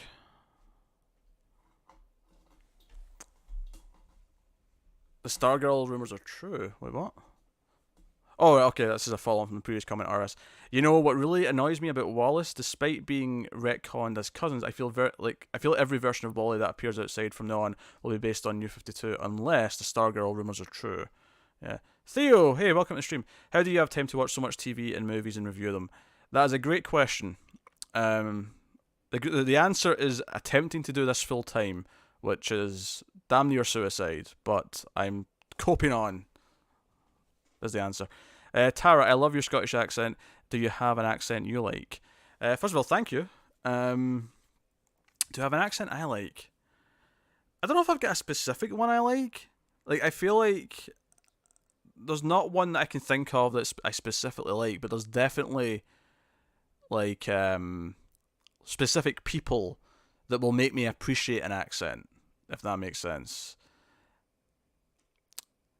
Like, I mean, Irish is a fun accent, I think. I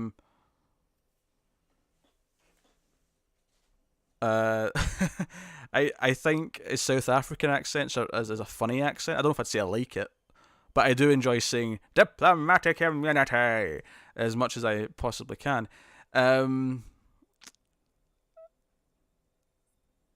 The Minnesota accent is pretty fun. I'll say that. Don't know. I don't really dislike most accents though. I think there's a few English accents that annoy me, but for the most part, I like most accents. Like, I'm completely cool with most American accents. There's very few that are like, that's great. And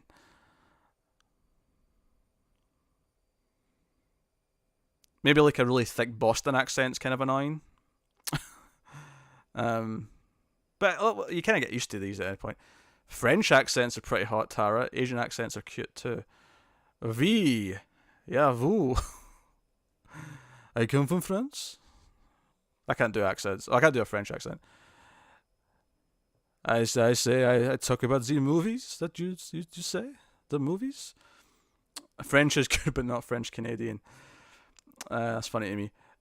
David, if you just make a channel, it'll turn off every time you're offline. I've already got a server set up. Do you want the link? Sure. I could probably set up a server. Or have you set up a server? Yeah, just send me the link. Send me the link for a server. Are you sending me on here, or is it like a private thing? You gotta do it on Patreon or something.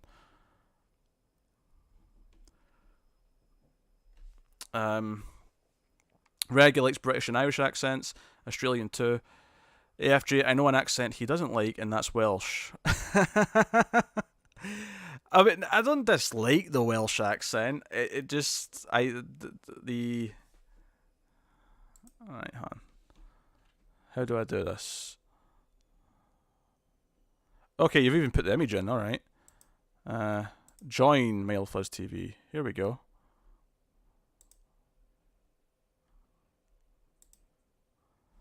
All right, and then you can give me ownership, I guess. However that works.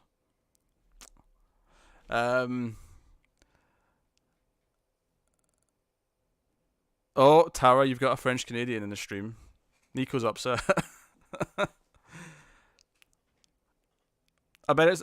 I assume this is a jokey rivalry thing because it's kind of like how Scottish and English people like if someone from Scotland gets accused of being English, they get really upset with it. If you say to someone from New Zealand that they're Australian, they get really upset. I imagine the French Canadian rivalry might be similar. I don't know. You can correct me if I'm wrong. I'm just making a guess based on other places.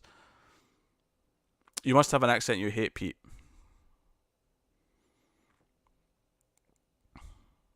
Steve from Code Veronica. Does that count? Claire.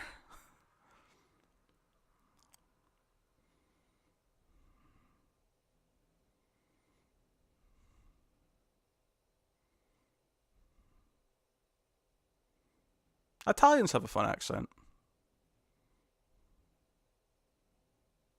Canadians are allowed to make fun of French Canadians.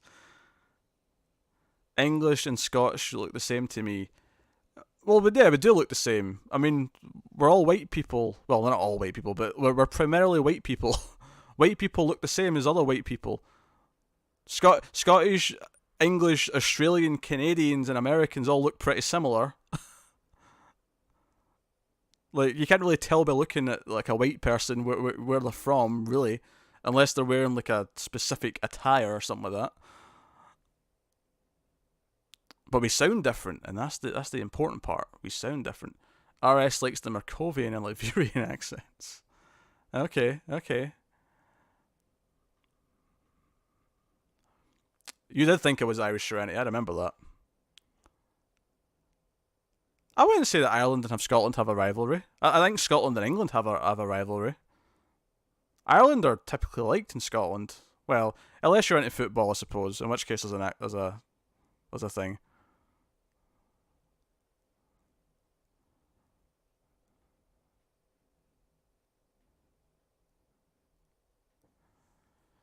Alright, okay, just right click on a name to assign a role.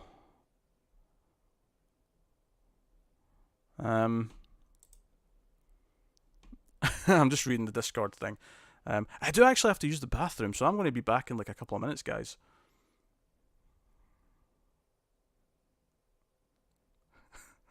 French people look different? What they don't. White people all look the same, don't they? What are you talking about? I will accept that maybe like Nordic people with big beards look Nordic. I'll give you that. Gal Gadot's accent sounds like Borat to me.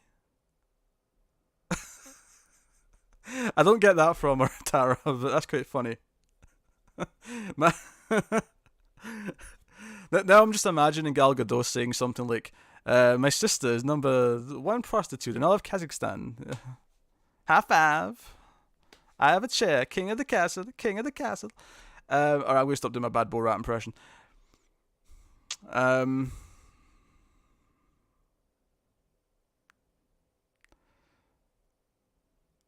Is that why you're mean to Connor because he's English? No, I'm mean to Connor because he's Connor. I do not care for rivalries between countries. Are you sure Connor isn't a Scottish ginger? Connor's family is Irish. He's English, but his family comes from Ireland, I believe. So his ginger comes from Ireland. Anyway, I'll be back in a second, guys. I need to go use the bathroom. I'll be back in a couple minutes. Don't do anything crazy without me.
back, guys. I was tempted to comment in the chat whilst I was in the toilet to freak you all out, but I thought that'd be unprofessional. Although to me it's quite funny. Right, hold on. I'm just figuring out this Discord stuff.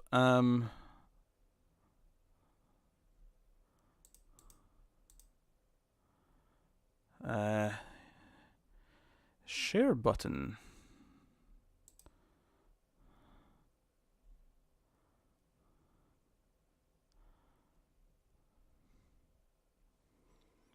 There's a Scottish and a ginger.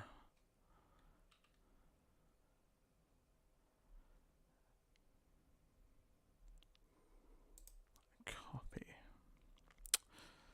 I wonder if we make this like a Patreon thing. Or maybe not. Maybe we just like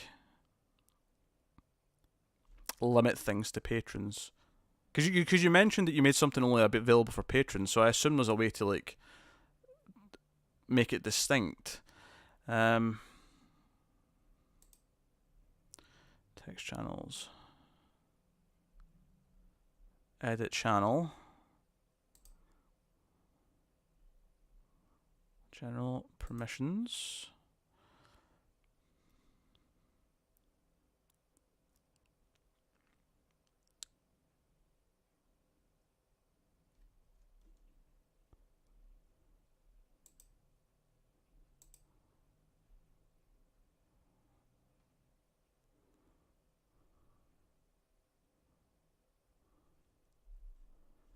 I'm going to have to take time to look into this. There's too much to thingy through. I'll look into this after the stream's up though, and tinker with the settings and whatnot. Although David's typing right now, I can see David's typing at the bottom of Discord. Anyway, Discord is ideal for a single log and for commenting on non-related websites, but it was not taken up very well. Emma's seen a trailer for the new Motley Crue movie called The Dirt. It will be on Netflix in March. Oh, that's cool. I have not. No, I haven't seen any trailers since we did Trailer Talk. I don't think.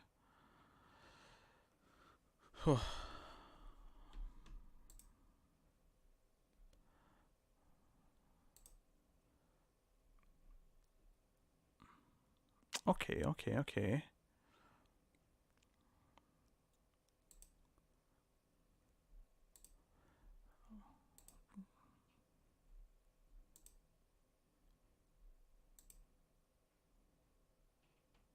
Interesting. Oh. Hey, Born Now, thanks for the super chat. Hope you enjoy the cash like Anya on Buffy. Oh, it's a shame I don't have any wads of cash to hold up and be like, yeah, and dance and whatnot. But I will enjoy the cash like Anya on Buffy. I will gladly do so. In fact, let me edit my my list here, because now you go to the top of the list.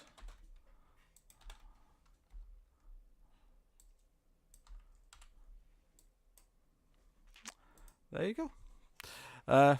Thanks, Born Now. Seriously. Thank you very much.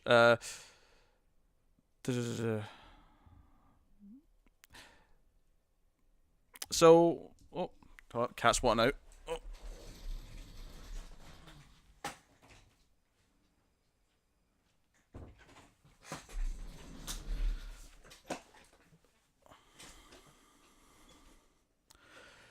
AFJ, what made you think the name Mild Fuzz TV?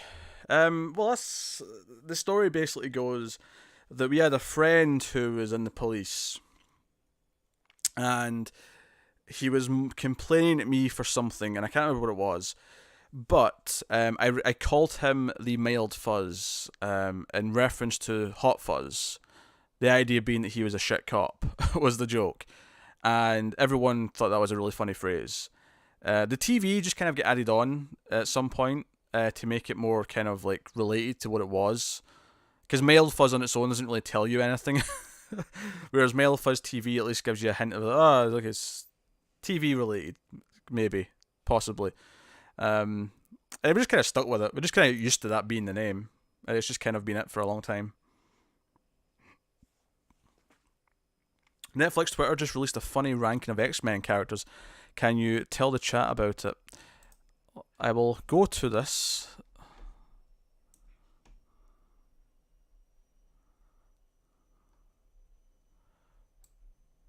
Is it just a list in a tweet?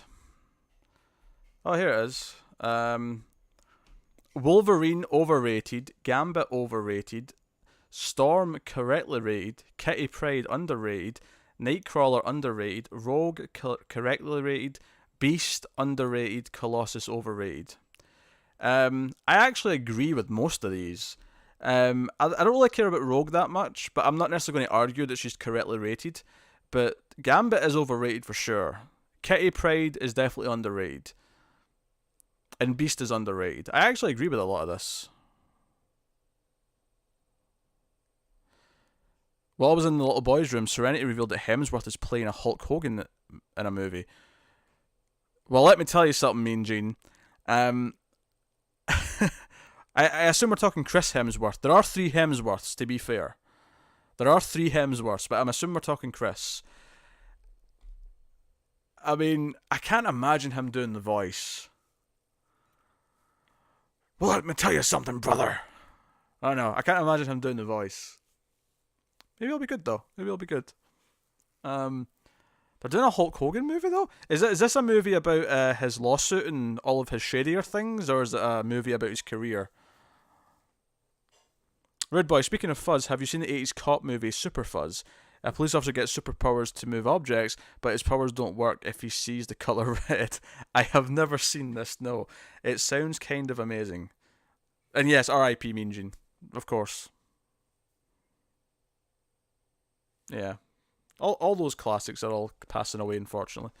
I mean, Mean Gene was an older dude, because he was an announcer, but like a lot of the business die quite young, unfortunately. Relatively speaking.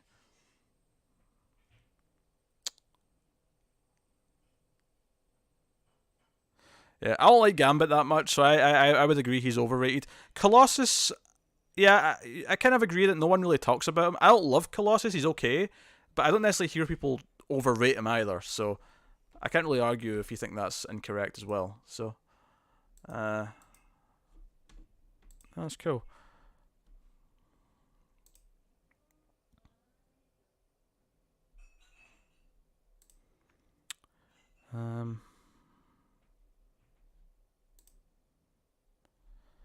Yeah. It's a biopic for Netflix, the Hulk Hogan movie. Okay, so it's not just going to be the bad stuff at the end.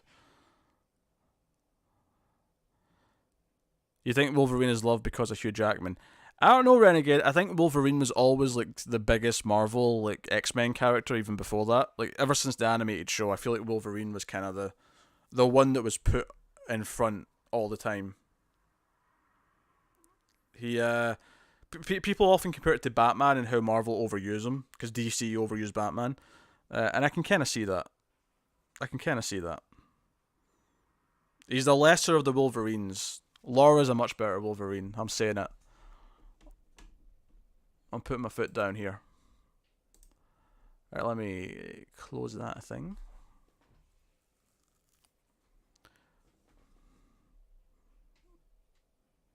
Yeah, there was a HBO documentary on Andre the Giant. Yeah, I remember that.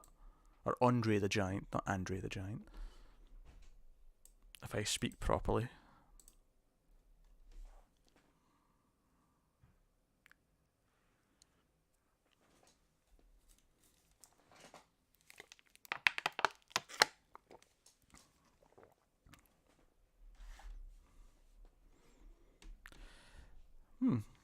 What time is it? Oh, that says at 2 hours, so we'll probably wrap up soon. But I won't run away quite yet. I won't run away quite yet.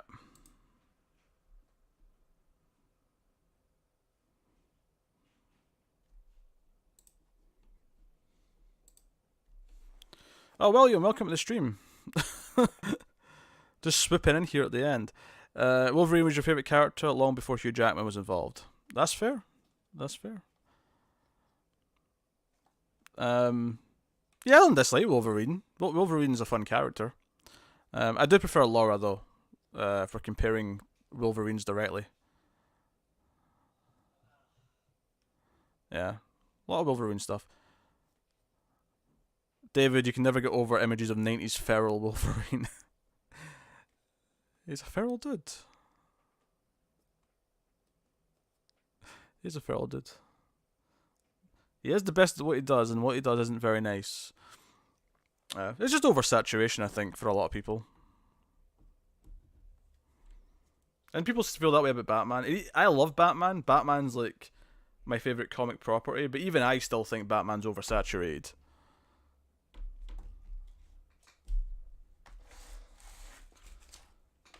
You know, if things were up to me, I would evenly spread out love across DC for a lot of characters, but unfortunately, a lot of smaller characters don't sell that well. Batman sells quite well, so there's a lot of Batman.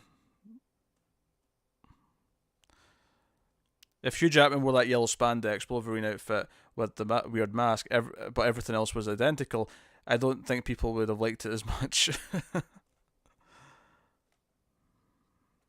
Oh, William, you got to read some All New Wolverine by Tom Taylor.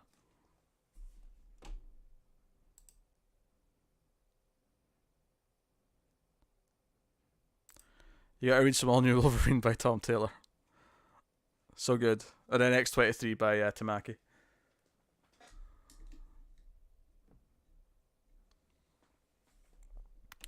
Did that button play properly? I think it did. I didn't hear it though. My speakers were down.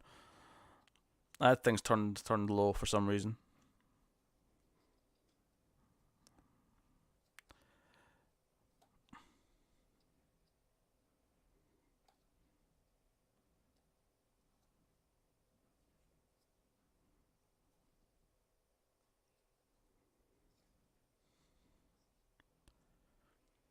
Bum bum bum bum ba bum bum.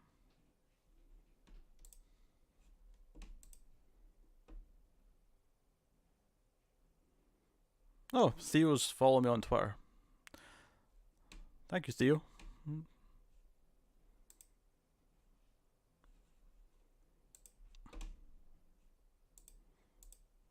And David, as far as I know, I'll just double check. Nope, none of your shirts have sold any yet, but I'm sure they will. I'm sure people will be coming in droves at some point.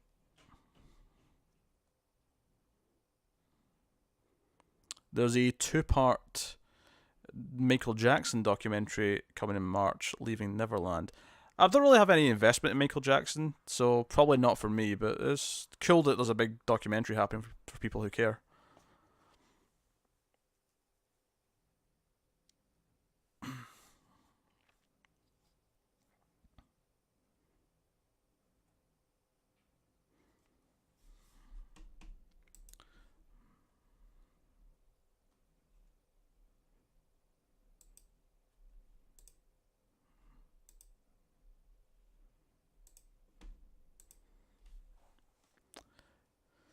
David, you want to convince someone that Finding Neverland and Leaving Neverland were part of a series?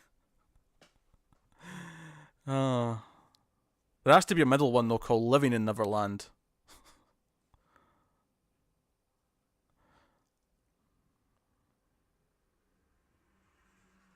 William, I was undersized with a short temper growing up, so I guess he's the one I relate to.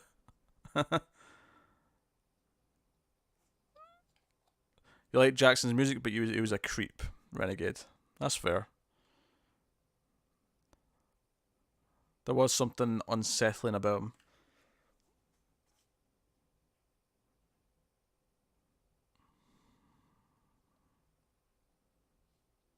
Oh, it's about the shady stuff specifically. It's not about his music. Okay.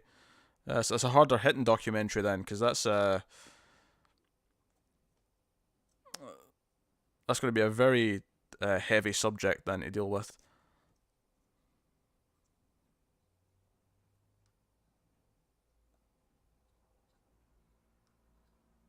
People feel very strongly about Michael Jackson.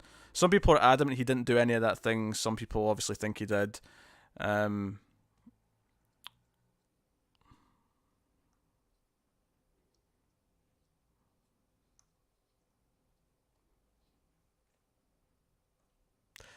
But yeah, what's coming up soon actually? What can I promote? So yeah, I've got a solo movie review coming late tonight or tomorrow, depending on when I feel like putting it up.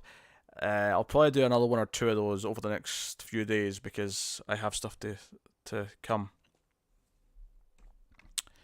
I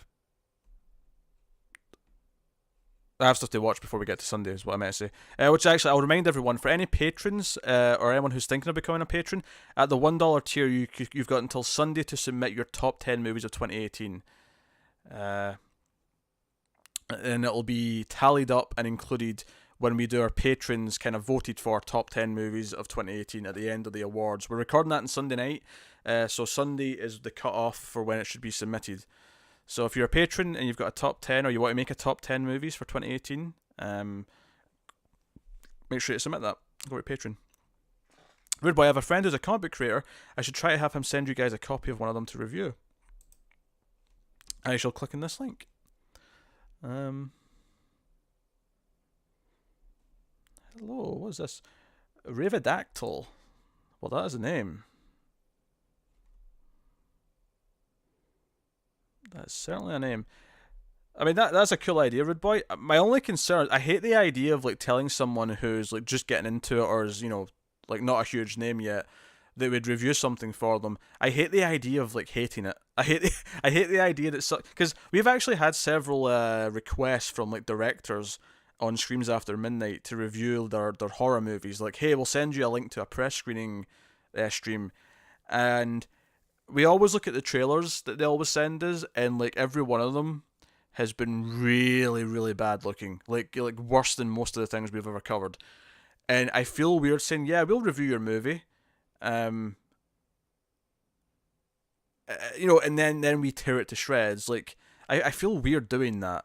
It makes me really uncomfortable about like, accepting things, but like I'm not saying we wouldn't do it. Like if he wants to give us a comic to look at, we can have a look at it, but I do worry about trashing it, essentially, if we don't like it. Cindy, I don't think we could watch those tapes of documentaries. I tried watching one about the Catholic Church, but it was just too sad. Yeah, it is a really like dark subject to subject yourself to for a couple hours.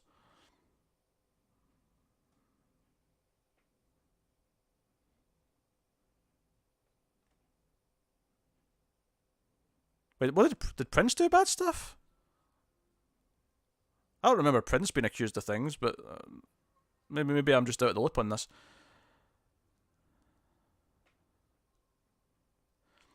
It was kind of proven that a kid saw him naked, and the case was settled with a 10 million settlement.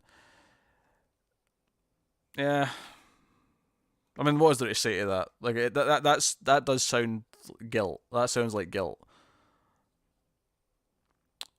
Alright, so I had to walk dogs. What did I miss? We were talking about documentaries. We're kind of setting up a Discord, and what else did we talk about in the last couple of minutes? I don't know. Alright, I had to walk the dog. Oh, I just read that. Reg, hey Pete, did you see Never Hike Alone? It's great and on YouTube. I did not see Never Hike Alone. I'll have to add it to my watch list on Letterboxd.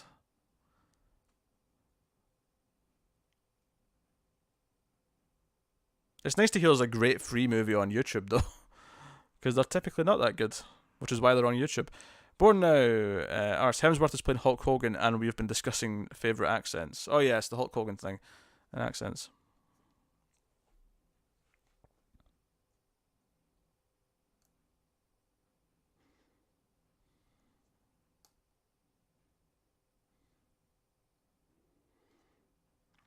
Yeah, we don't know for sure what happened, yeah, except for the fact that there were sleepovers, yeah. Yeah. Well, that's what makes it so murky. That's why there's, don't spoil the twist and Never Hike Alone. Oh, there's a twist. Oh. Oh. Is this a horror movie? It sounds like a horror movie. And coming from you, Renegade, I assume it's a horror movie.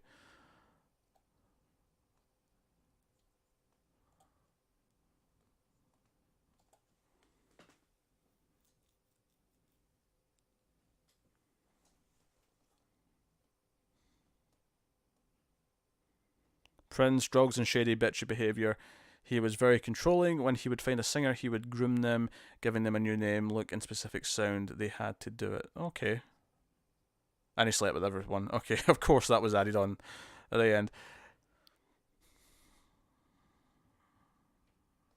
Oh, that's a horror movie. Okay. Who would play Mean Gene in the movie? Oh God.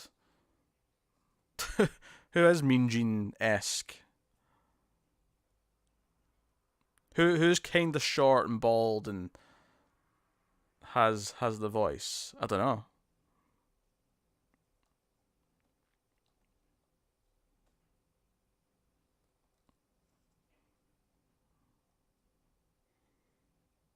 There needs to be a Mean Gene though. It's fan made, never Hake Alone, but very professionally done. Okay, okay. I'm always for supporting some low budget stuff.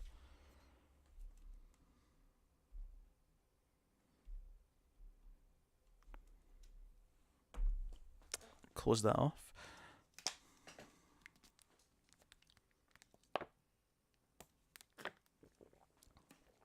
The actress who played Jenny Calendar was once a dancer for Prince's live shows. Interesting. I did not know that. I will remember that for the future, though, in case I have to find a way to get from Prince to Buffy the Vampire Slayer. Paul Giamatti. Paul Giamatti for Mean Gene. Okay, I can see it. I can kind of see that, actually, now you've said it. Who's going to play Randy Savage? Ooh, yeah. Dig it? I got you for 3 minutes. 3 minutes of playtime. It hurts to do that voice for longer in a sentence. I do like doing it. I do like saying, "Ooh yeah," you know. I did hurt though. Hold on, I need to get a drink.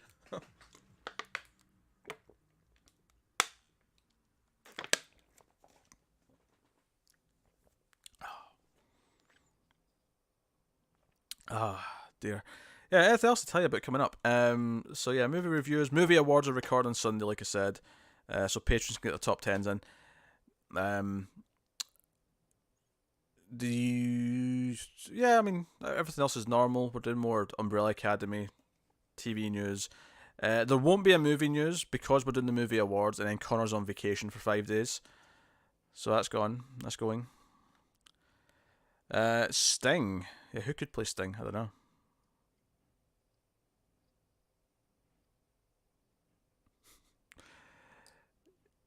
Who has a raspy voice? Tara, the Tower of Power is too sweet to be sour. Funky like a monkey. Oh yeah. I don't remember him saying that, but it sounds like something. It sounds like a nonsense 80s wrestling promo, so I'm going to assume he said it. Just like Ultimate Warrior with the rocket ship. Hulk Hogan, you will feel the rocket ship and the Ultimate Warrior. Yeah, that's Ultimate Warrior. Ric Flair is the man, though. Woo! I can't do the woo. I feel like I'd have to do it really loud to do it properly, and I feel weird sitting doing that. Woo! I can't do it. I just don't have the timbre for that. I don't think. Woo! I have to kind of like lower it down to make it sound remotely reasonable. Also, that was probably very loud in the mic. I apologize. And the Undertaker. I don't know how many people are going to cast in this. I think they may avoid all these wrestlers. You know, they'll have some of them, but not all of them.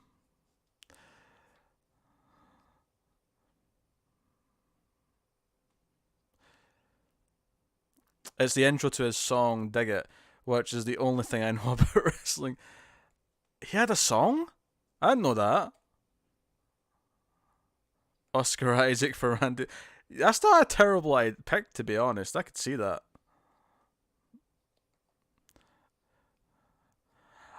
I'll break the little ginger brother. Eat your vitamins, say your prayer. Hulkamania's running wild. Um, I'm going to kill my voice doing all these stupid wrestling impressions. Oh dear.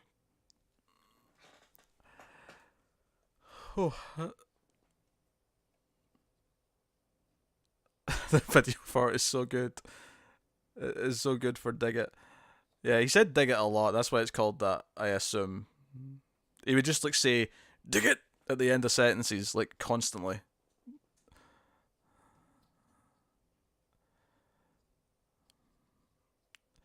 You got to watch it. I'll watch Dig It.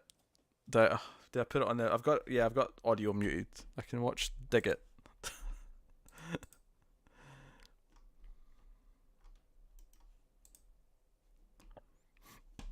Let me move chat. Cindy with a super chat. Thank you, Cindy. That's really generous. Oh, jeez. Let me quickly do an edit. The name must go at the top of the list.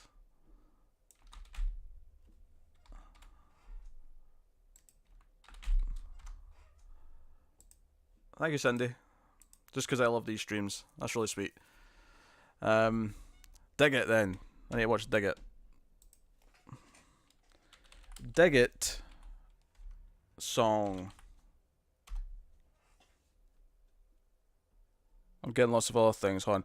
Dig It song. Randy Savage.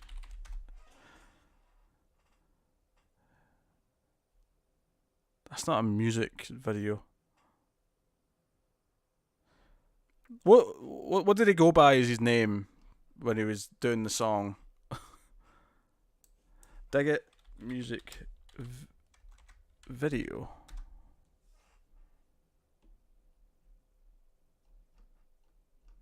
I need more information. My search on YouTube is not proving fruitful.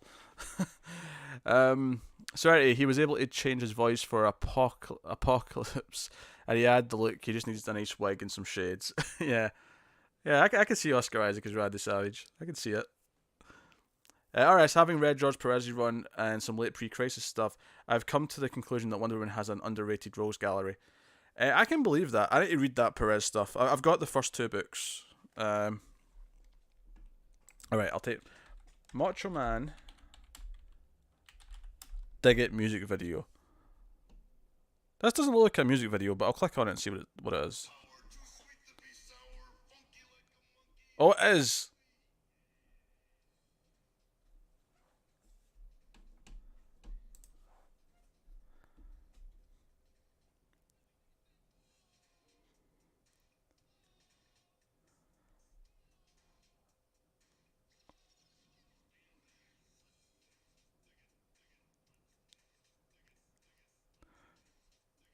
Is he rapping?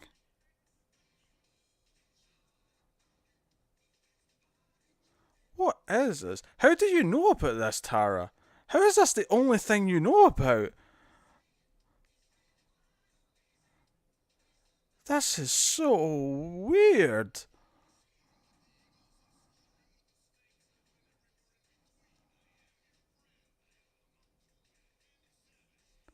He's just rapping, or hell, he's just talking. All right, a minute of that's probably enough, but that was interesting. Jesus, where was I? Wonder Woman's Rose Galleries. Yes, I need to read that Perez stuff at some point. Maybe I'll try and do something for Patreon at some point. Pillbox is coming back. I just have to catch up and stuff for elsewhere before I can start thinking about Pillbox stuff for Patreon. Yeah, rap that Randy did. Make Ultimate Warrior saying he crashed Hulk Hogan's plane was the pinnacle of insanity. The amount of cocaine they spent every night in those WWE events. Yep. And yeah, Cindy booted you from the top of the list board now. Jeez. Rude Boy likes Booker T. Yep. Can you dig it, sucker?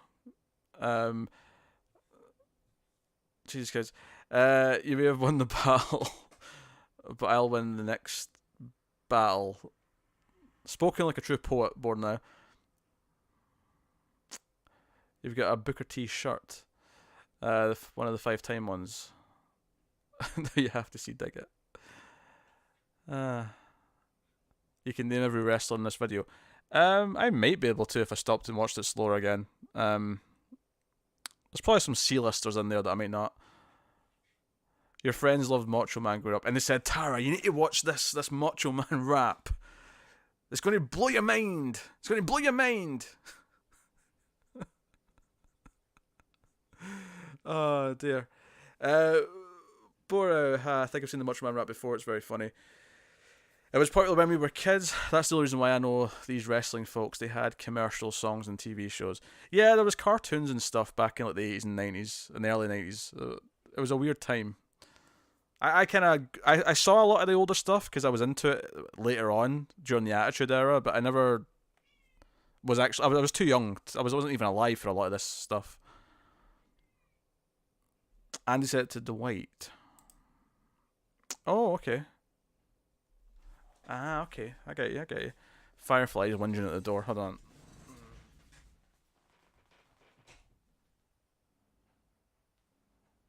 Firefly.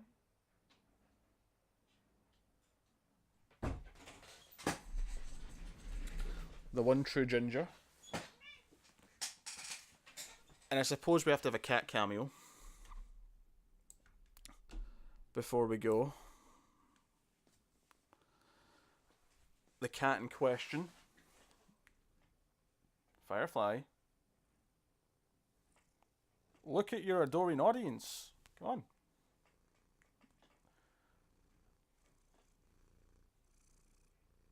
Oh, you got one moment of staring in there. It was glaring at the camera like, you people, I want fed and you're distracting them. RS, do you think Dead Man or Gentleman Ghost will appear in Deceased? Being ghosts, they would be immune to the zombie plague. That'd be a fun way around it. I could see that. Ugh. You stay there. Let's look at him. He's a nice cat. He's a menace, but he's a nice cat. He wants to be here.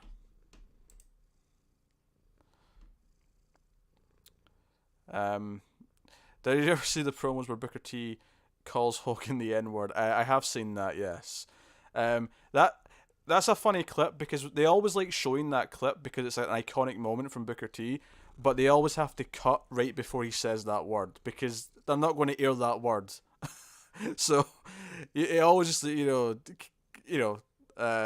always just cuts them off. We're coming for you. The cut every single time. Borny,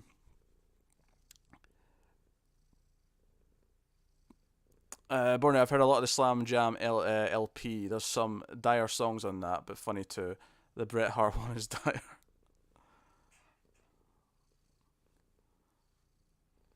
That was when he was in Harlem Heat. Yeah, yeah. Where he's I don't know if he was actually, because I think they were meant to be brothers in storyline. I don't know if they were actually brothers though, because a lot of the times in wrestling when they say they're siblings, they're not really. They're just pretending to be siblings.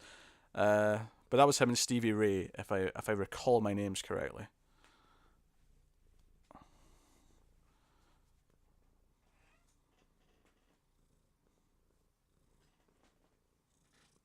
Hey, Firefly.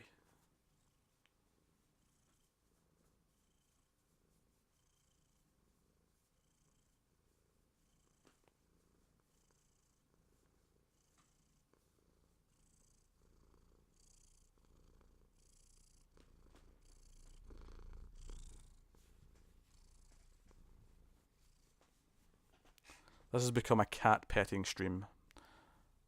I apologize, but the cat demands attention. They were real life brothers. That's cool. Because there's plenty of other brothers that have not been. There's been some that have been as well. There's a lot of the Hart brothers and so on. But you had a. Is that a tabby? I don't believe so. He's just a short hair. Ah, what are you doing, cat? Come on. Are you just going to stay up there behind me, Firefly? He's going to stay up there? Just. He is. He's just getting comfortable. Look at him. I've just got a cat behind me now. Yeah, Stevie Ray, who ended up as an NWO black and white leader, basically when no one else cared about that group. Yeah, they ran that into the ground. Yeah.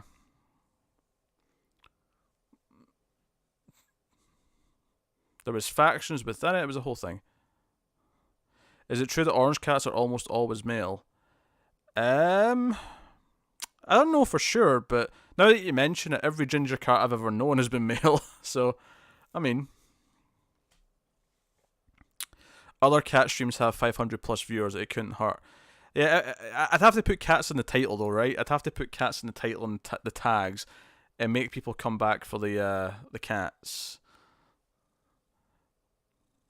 Every so often, you might get them fighting on the shelves there at the back. They'll have a little duel, which makes for some entertaining viewing. Hey, Firefly. You can't see his head. He's looking back at me just now. He's been like, yes. Yes, you.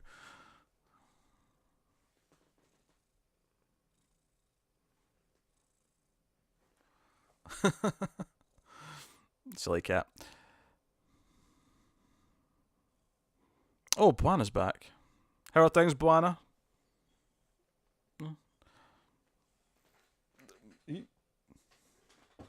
Oh, he's down.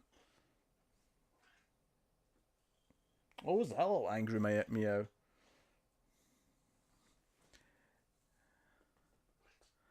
Little puss. This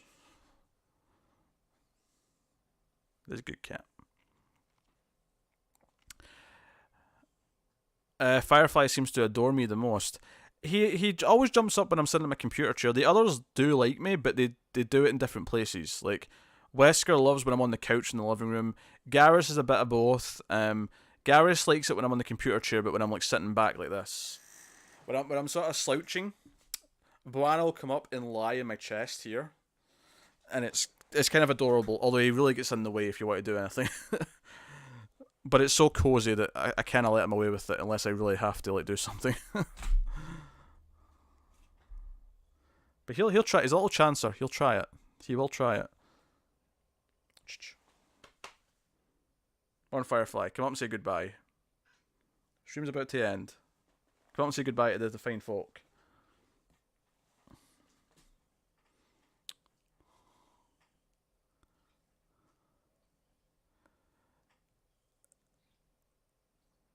Your cats follow like puppies. They lay on me when they want. Yeah, my cats typically. My cats don't like being in a room on their own. They like to come and sit. If I go in the living room, they'll come in and sit in the living room. If I'm in the room, they'll come in and sit in the room. They like, even if they don't snuggle, which they do often, but even if they're not snuggling, they'll want to be in the room with me.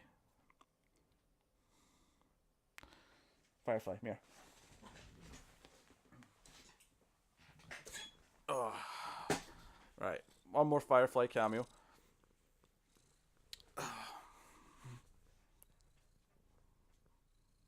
One more Firefly cameo before we wrap up. Because I have to go watch Umbrella Academy for the next review. I have work to do, don't I, Firefly? Yes. Plus the cats probably want fed. So, you know, that's what it is. Sorry to hear that, Buana, about the fractured neck. Hope everything works out.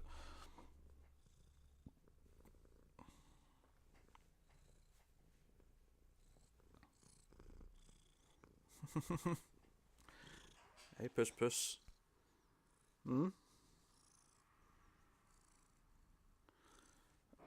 Grr. Arg. Oh, Firefly, you ruined the recreation of the Mutant Enemy logo at the end of the hit television show Buffy the Vampire Slayer. Yes. Yes. Puss.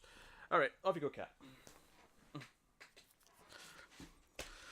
Oh, he is sometimes happy. Alright. So, I have to wrap up the stream. I do actually have to go do stuff. As much as I could easily sit here and chat around for a while. I will look into tinkering with the Discord if anyone is looking forward to maybe joining that.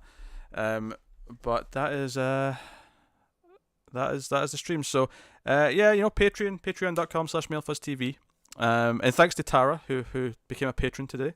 It's always delightful to get that email telling me I was a new patron. You can go over to the Patreon. You can, of course, like and subscribe and comment and all those wonderful things. Buy merchandise. All these things help.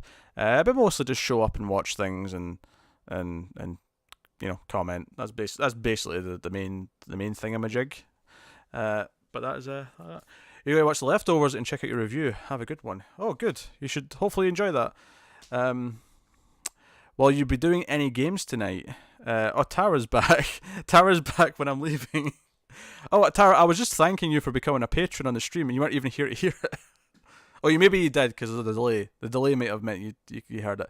I mean, do people? I mean, obviously not everyone. This doesn't apply to everyone, but do people want a late stream tonight?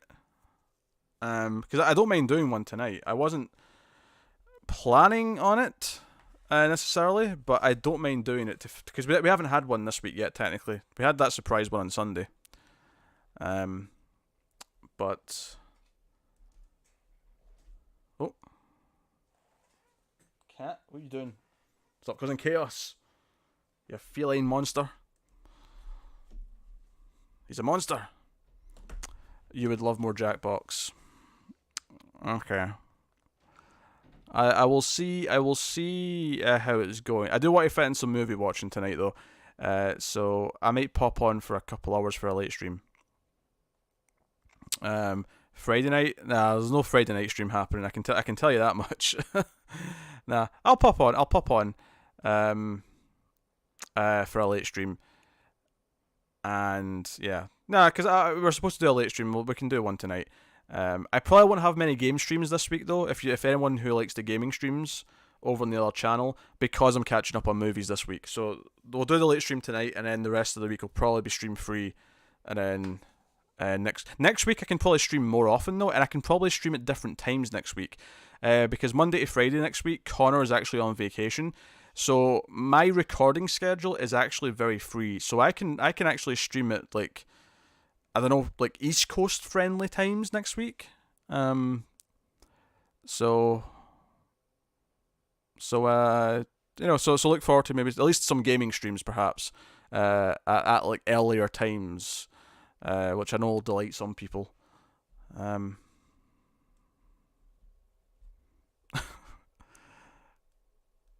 You need my heart. No, I'm down for streaming tonight. If people want to stream tonight, we can do a stream tonight. I'll put in the placeholder with the the time and the whatnot later. That'll probably go up fairly short notice because I won't know when I'm going to be free for it. But it'll be no later than it normally is. It might even be earlier. So thanks guys for dropping by. Thanks for being lovable audiences to the fuzzies. Thank you once again for joining me in the stream. I appreciate it loads. I love you loads always. So thank you guys. I will see you. There's a late stream tonight. I will see some of you then. And I will see more of you next week on the regular stream on Monday at the usual time. This one was. And there'll be more gaming streams next week at earlier times because Connor's on vacation and I have a free schedule to play games at reasonable times. So thank you very much, guys. I will see you next time. Let me click on the right tab so I can end the stream properly. Yes, thanks very much, guys, once again. I will see you next time. Goodbye.